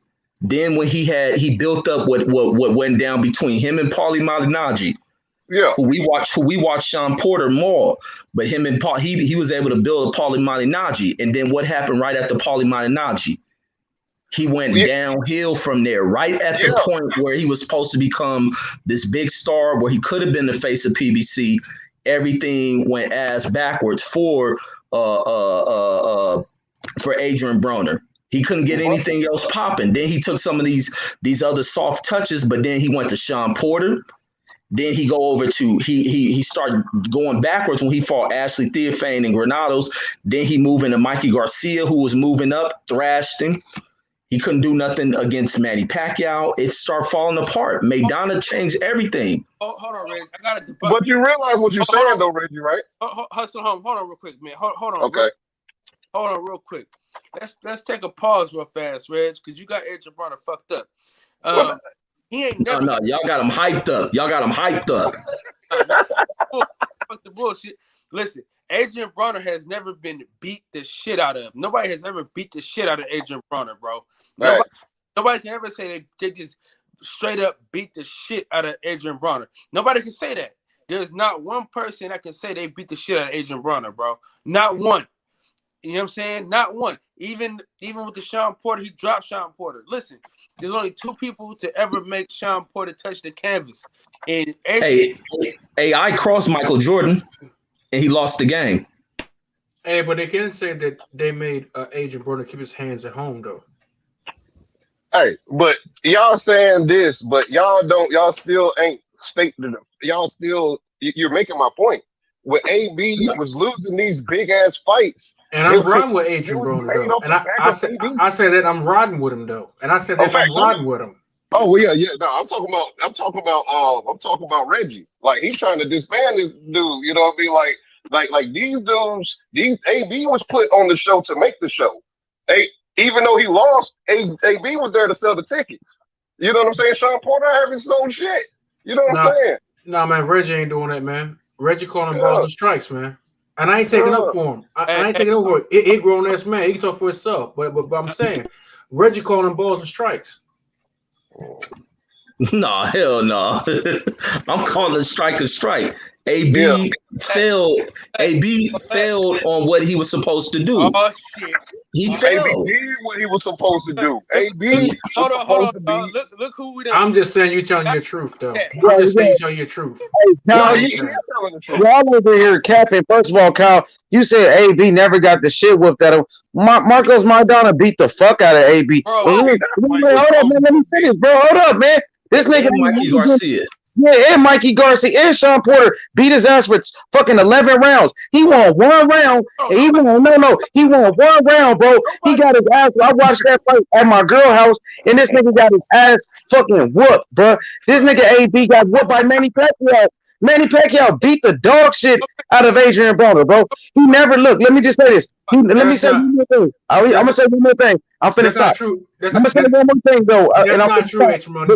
Let me finish that, Terrence Bailey, because Marcos Maidana beat the fuck out of him, dropped him twice, had that man wobbled all over the ring doing the stanky leg, bro. So now when we talk about he ain't letting his hands go for a reason, because after that Marcos Maidana fight, he never was the same. I think we're missing the point about AB, bro.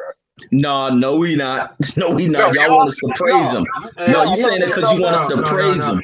What I'm saying is, AB, as far as when he said that he made the PBC, you did nothing but name me big PBC fights AB was in. That's what you just did. And this is in it. It's PBC's infancy. You ain't do shit but name big fights AB was in. To Who bring you talking to PBC. You talking to me? I'm talking to Reggie Owens when he said he is the PBC and the PBC basically owe him, and then Reggie went and just named a bunch of big ass fights that AB was in, although he lost. AB brought Porter up. Porter's best win is AB. Hey, listen, man. This is my thing, bro. This is it though. Let's I would say Danny though. Danny was his best win, and Ugas better than AB. Let's peep game though. Nobody knew who Sean Porter was, bro, until Adrian Broner. That's a lie. That's a lie, bro. Porter was the champion. He fought Kell Brook. That's a lie. Listen, man. No, I didn't know who the nigga was until he fought Adrian Broner. I'm keeping it 1,000. You didn't see when he fought Devin Alexander? This nigga fought this nigga on Fox. Goddamn, this nigga fought this nigga on FS1, bro. That's a big network. You getting pushed on free TV. What are y'all talking about? FS1? Do you watch FS1? Or Spike? Yes. They put AB in the ring with Sean Porter because AB was a big star. That's it. Check this out though. Listen, let's keep it 1,000. Let's not forget the reason why. What did he say?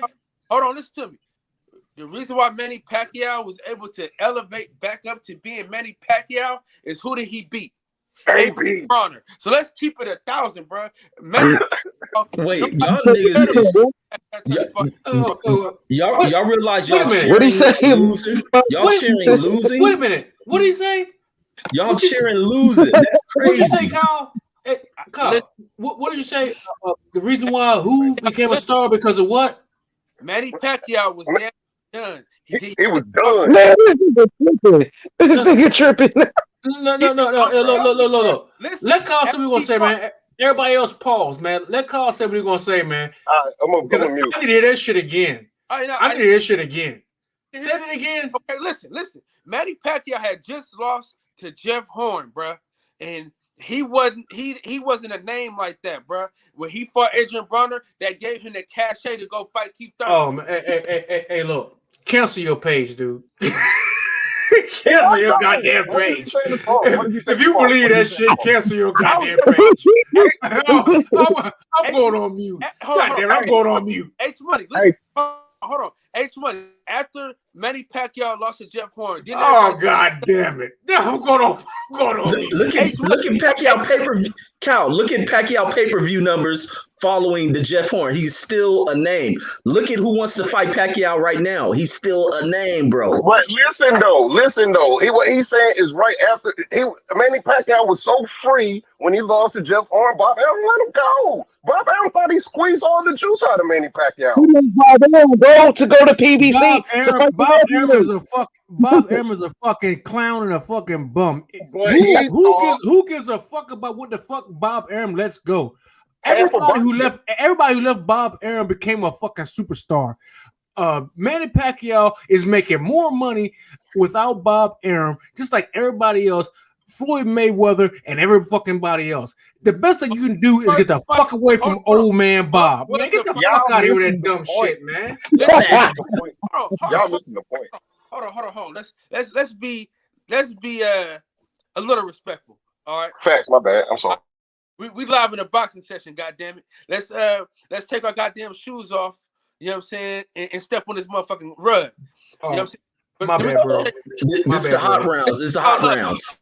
My bad, bro. Look, look. I take back everything I said, man. Everything that was said by a member of Frederick Douglass family, man. And I take back what I said on this brother's platform, and I will say that, you know what I'm saying, I did it. So, you know what I mean? It is what it is. I'm saying though. This is all I'm saying, guys.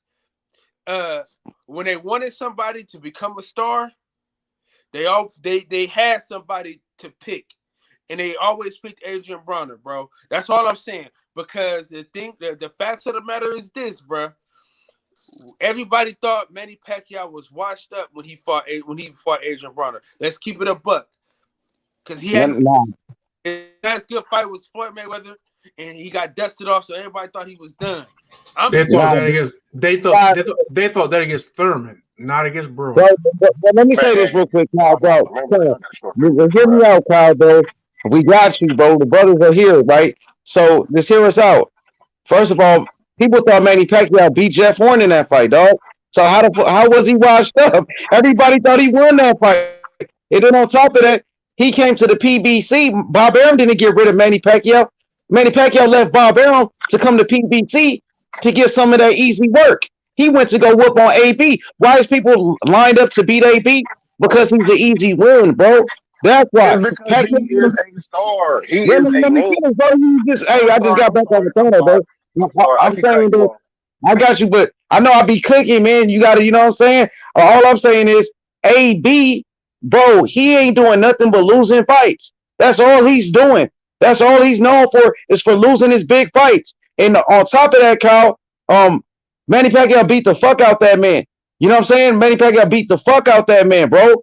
He beat him, but he ain't beat the fuck out of him, though. Yes, he did, bro. Pacquiao down there dropped the dude. Bro.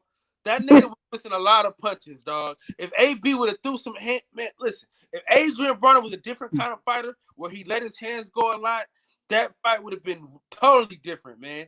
God damn it. Wait, let me say this.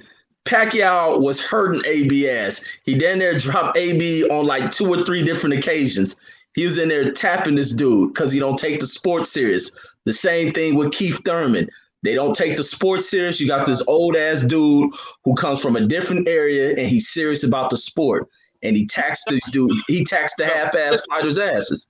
And he put on. Real quick, Keith Thurman is a fucking joke. You know what I'm saying? Man, I can't. And ABA. Say what you want about Adrian Bronner, bro, but he ain't never ducked no smoke. Facts. Come on, man. Come on, bro. Please, bro. But listen though. I'm gonna say this. Shout out to y'all, man. I'm about to get off of here because y'all niggas is slandering my nigga. And, man, that nigga trash, boy. Hey, that nigga Garbo, bro. You need to get a new fighter, bro. He's washed, bro. Santiago beat his ass. He got robbed. Santiago whooped his ass, bro. Yeah, I agree with that. But now listen though, with AB, y'all got a good point about him losing. But H Money, you said the key things. He was losing these big fights. The fight is only big because it featured Adrian the Problem Broner. You're right. Hey, Hustler All Home I'm is right because AB was a star. He was right. He is right about that part. AB was a star though. You got to give it to him. But yeah, I'm gonna fall back in the chat. I'm gonna listen to y'all cook because I got to do the rest of this work. But, thanks for the platform, and I'm listening. I'm in there. Hey, Hey, everybody subscribe to oh, his channel too, man. Tell him your Oh yeah. channel.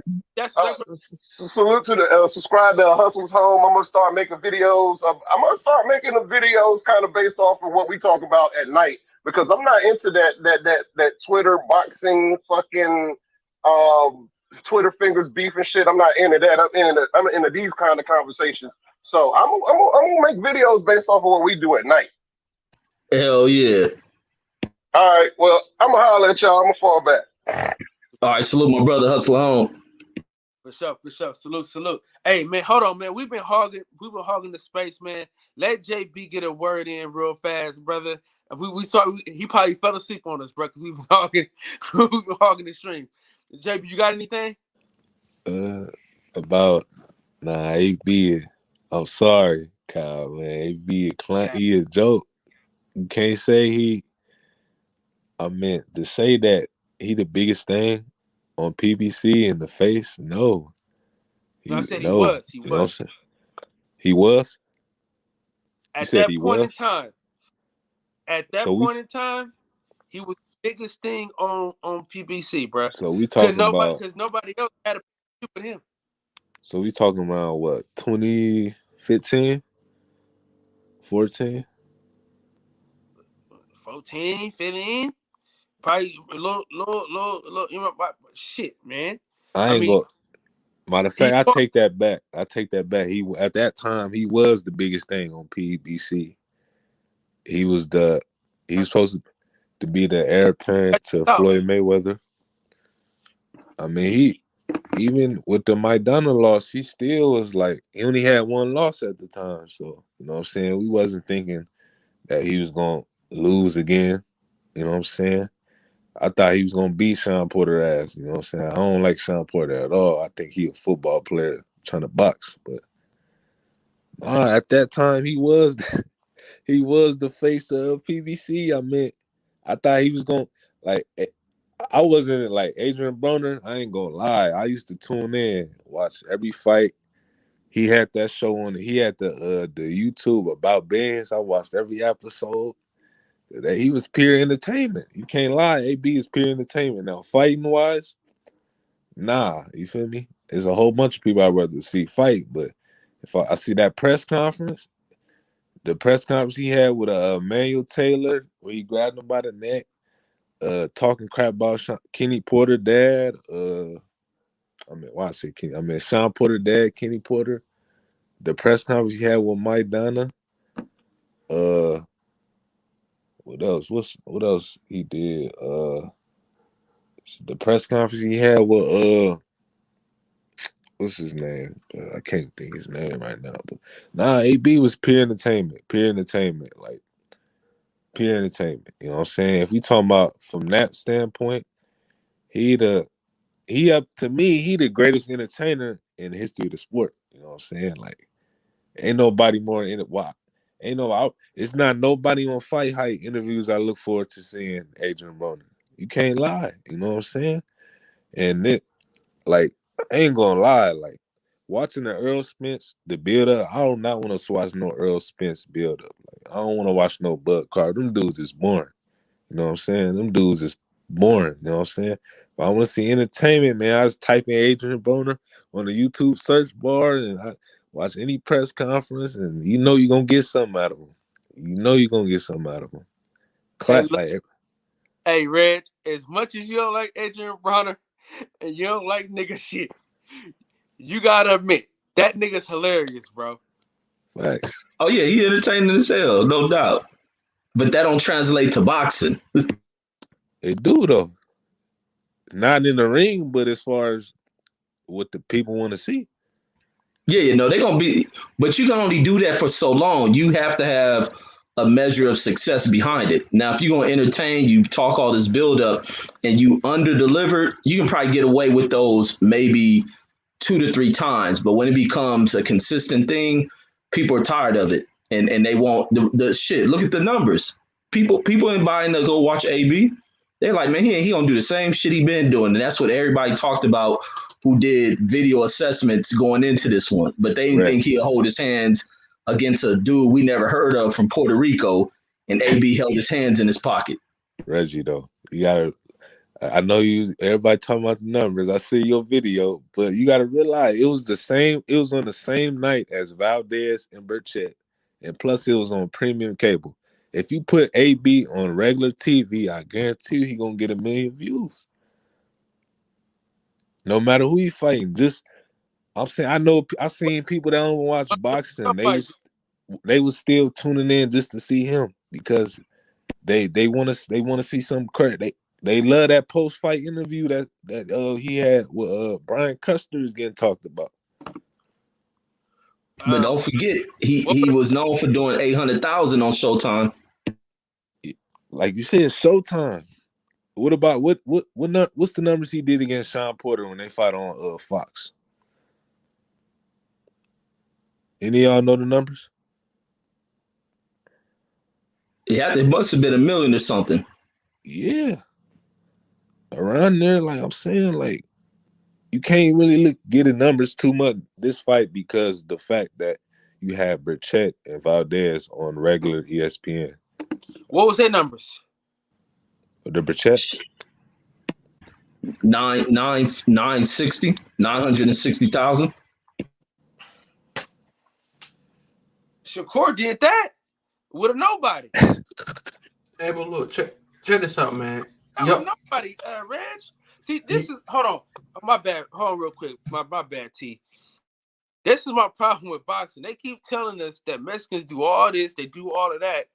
But dog, Shakur Stevenson had more viewers. Go ahead, TB. Hey, look, man. What I think y'all missing is the power of the internet. Because we are down talking AB so much. You know what I'm saying? I think that, you know what I'm saying, that everybody who's looking at this stuff, you know what I'm saying, going on YouTube and social media and some of these YouTube things that are being said translates to Facebook and Instagram.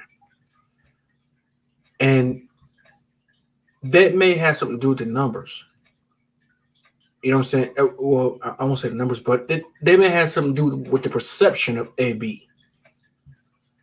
And I'm not going to go overboard, you know what I'm saying, as far as, you know what I'm saying, as being on AB's side, because my personal opinion, he lost this last fight. You know what I'm saying? But I will say that he needs to be in the ring more, like he said. And we need to hold him to his word of what he said about being more in the ring. You know, you talk about these other fighters, man, and you put AB in the equation. We can't put AB in the equation until he has some more fights. You know what I'm saying? It's about the Regis Prograde, right? I wouldn't put AB in the ring with Regis Prograde right now until he at least had 2 more fights. And then we say, okay, well, nah. Or yeah. You know what I'm saying? I wouldn't even discuss that matter right now if it were, you know what I'm saying, if I was in his camp. Because the dude been doing too much outside the ring. And then he come back in the ring and he basically got a gift. You know what I'm saying? So I wouldn't even be talking about that right now. If I was in, you know what I'm saying, if I was leading AB's camp. You know what I mean? So and you talk about the other cast, you talk about the other stuff, you know what I'm saying, at 140. And you got people saying, well, Devin should move up to 140 and he should fight Broner.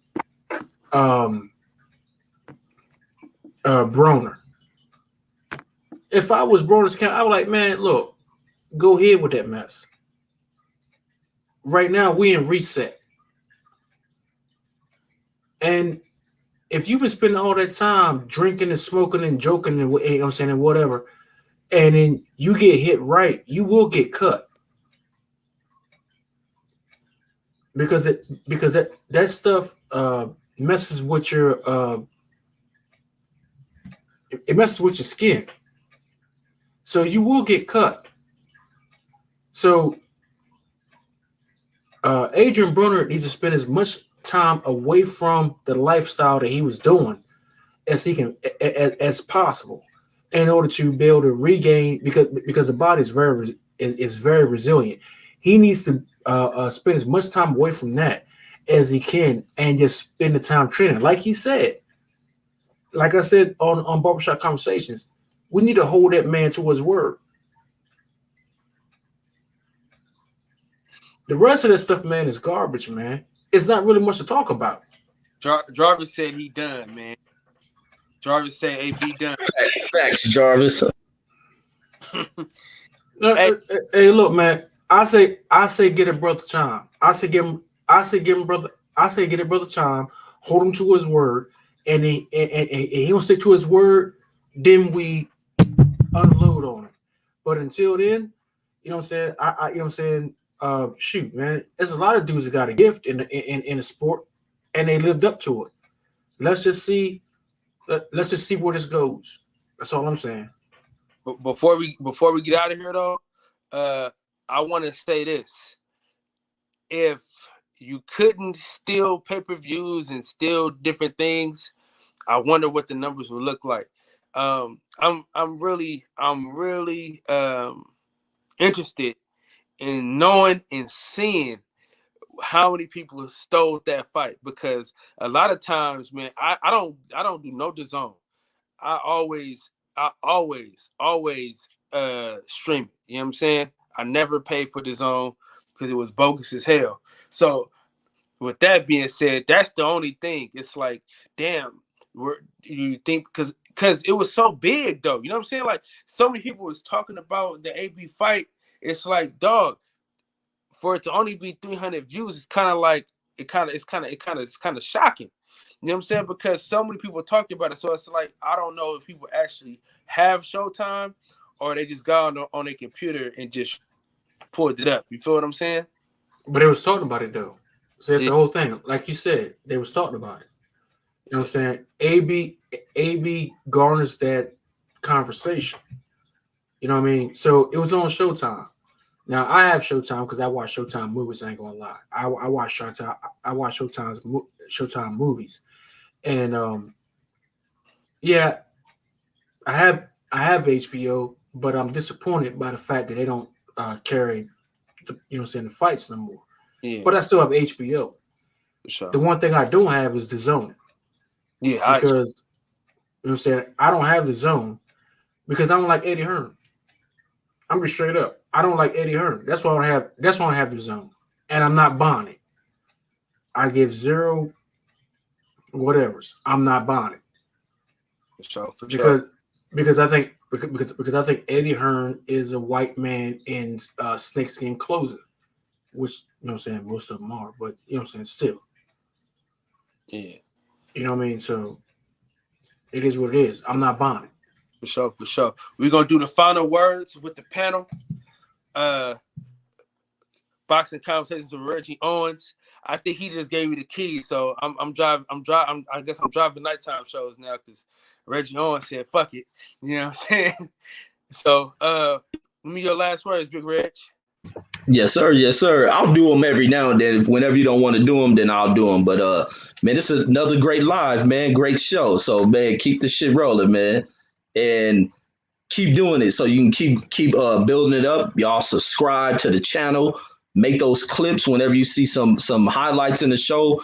Take those small clips, add them, and just make them into a video. So you just keep releasing videos, highlights of your shows. Just keep dropping them in there like that. But another great topic, great show. And y'all hit that like button, subscribe to the brother's channel. Yes, indeed. Before you go, hold on, Reg. You gotta let them know where to go to get you. Oh, yeah. Boxing Conversations with Reggie Owens. Y'all make sure y'all subscribe there too. Only if you like the content. Don't be coming over there with fake shit or telling me who to have on the damn panel. I bring whoever the hell I want. Anybody's a guest. Ain't no trolls over on my channel. So you come on. If you're a troll, you jump on. and speak the bullshit that you got to come out your mouth. So that's the way my platform operates. For sure, for Hey, sure. look, man. All of y'all that want to send a link over to me, you know what I'm saying? I'll put the link in my channel, man, for all of y'all, man. So for sure. Promote small Right business, now, man. where to find you at, and tell them Yes, about sir. that got coming up. What happened? Terrence Bailey, tell them about that big interview you got coming up, and tell them where to find your channel. Oh, I got Nate Parker.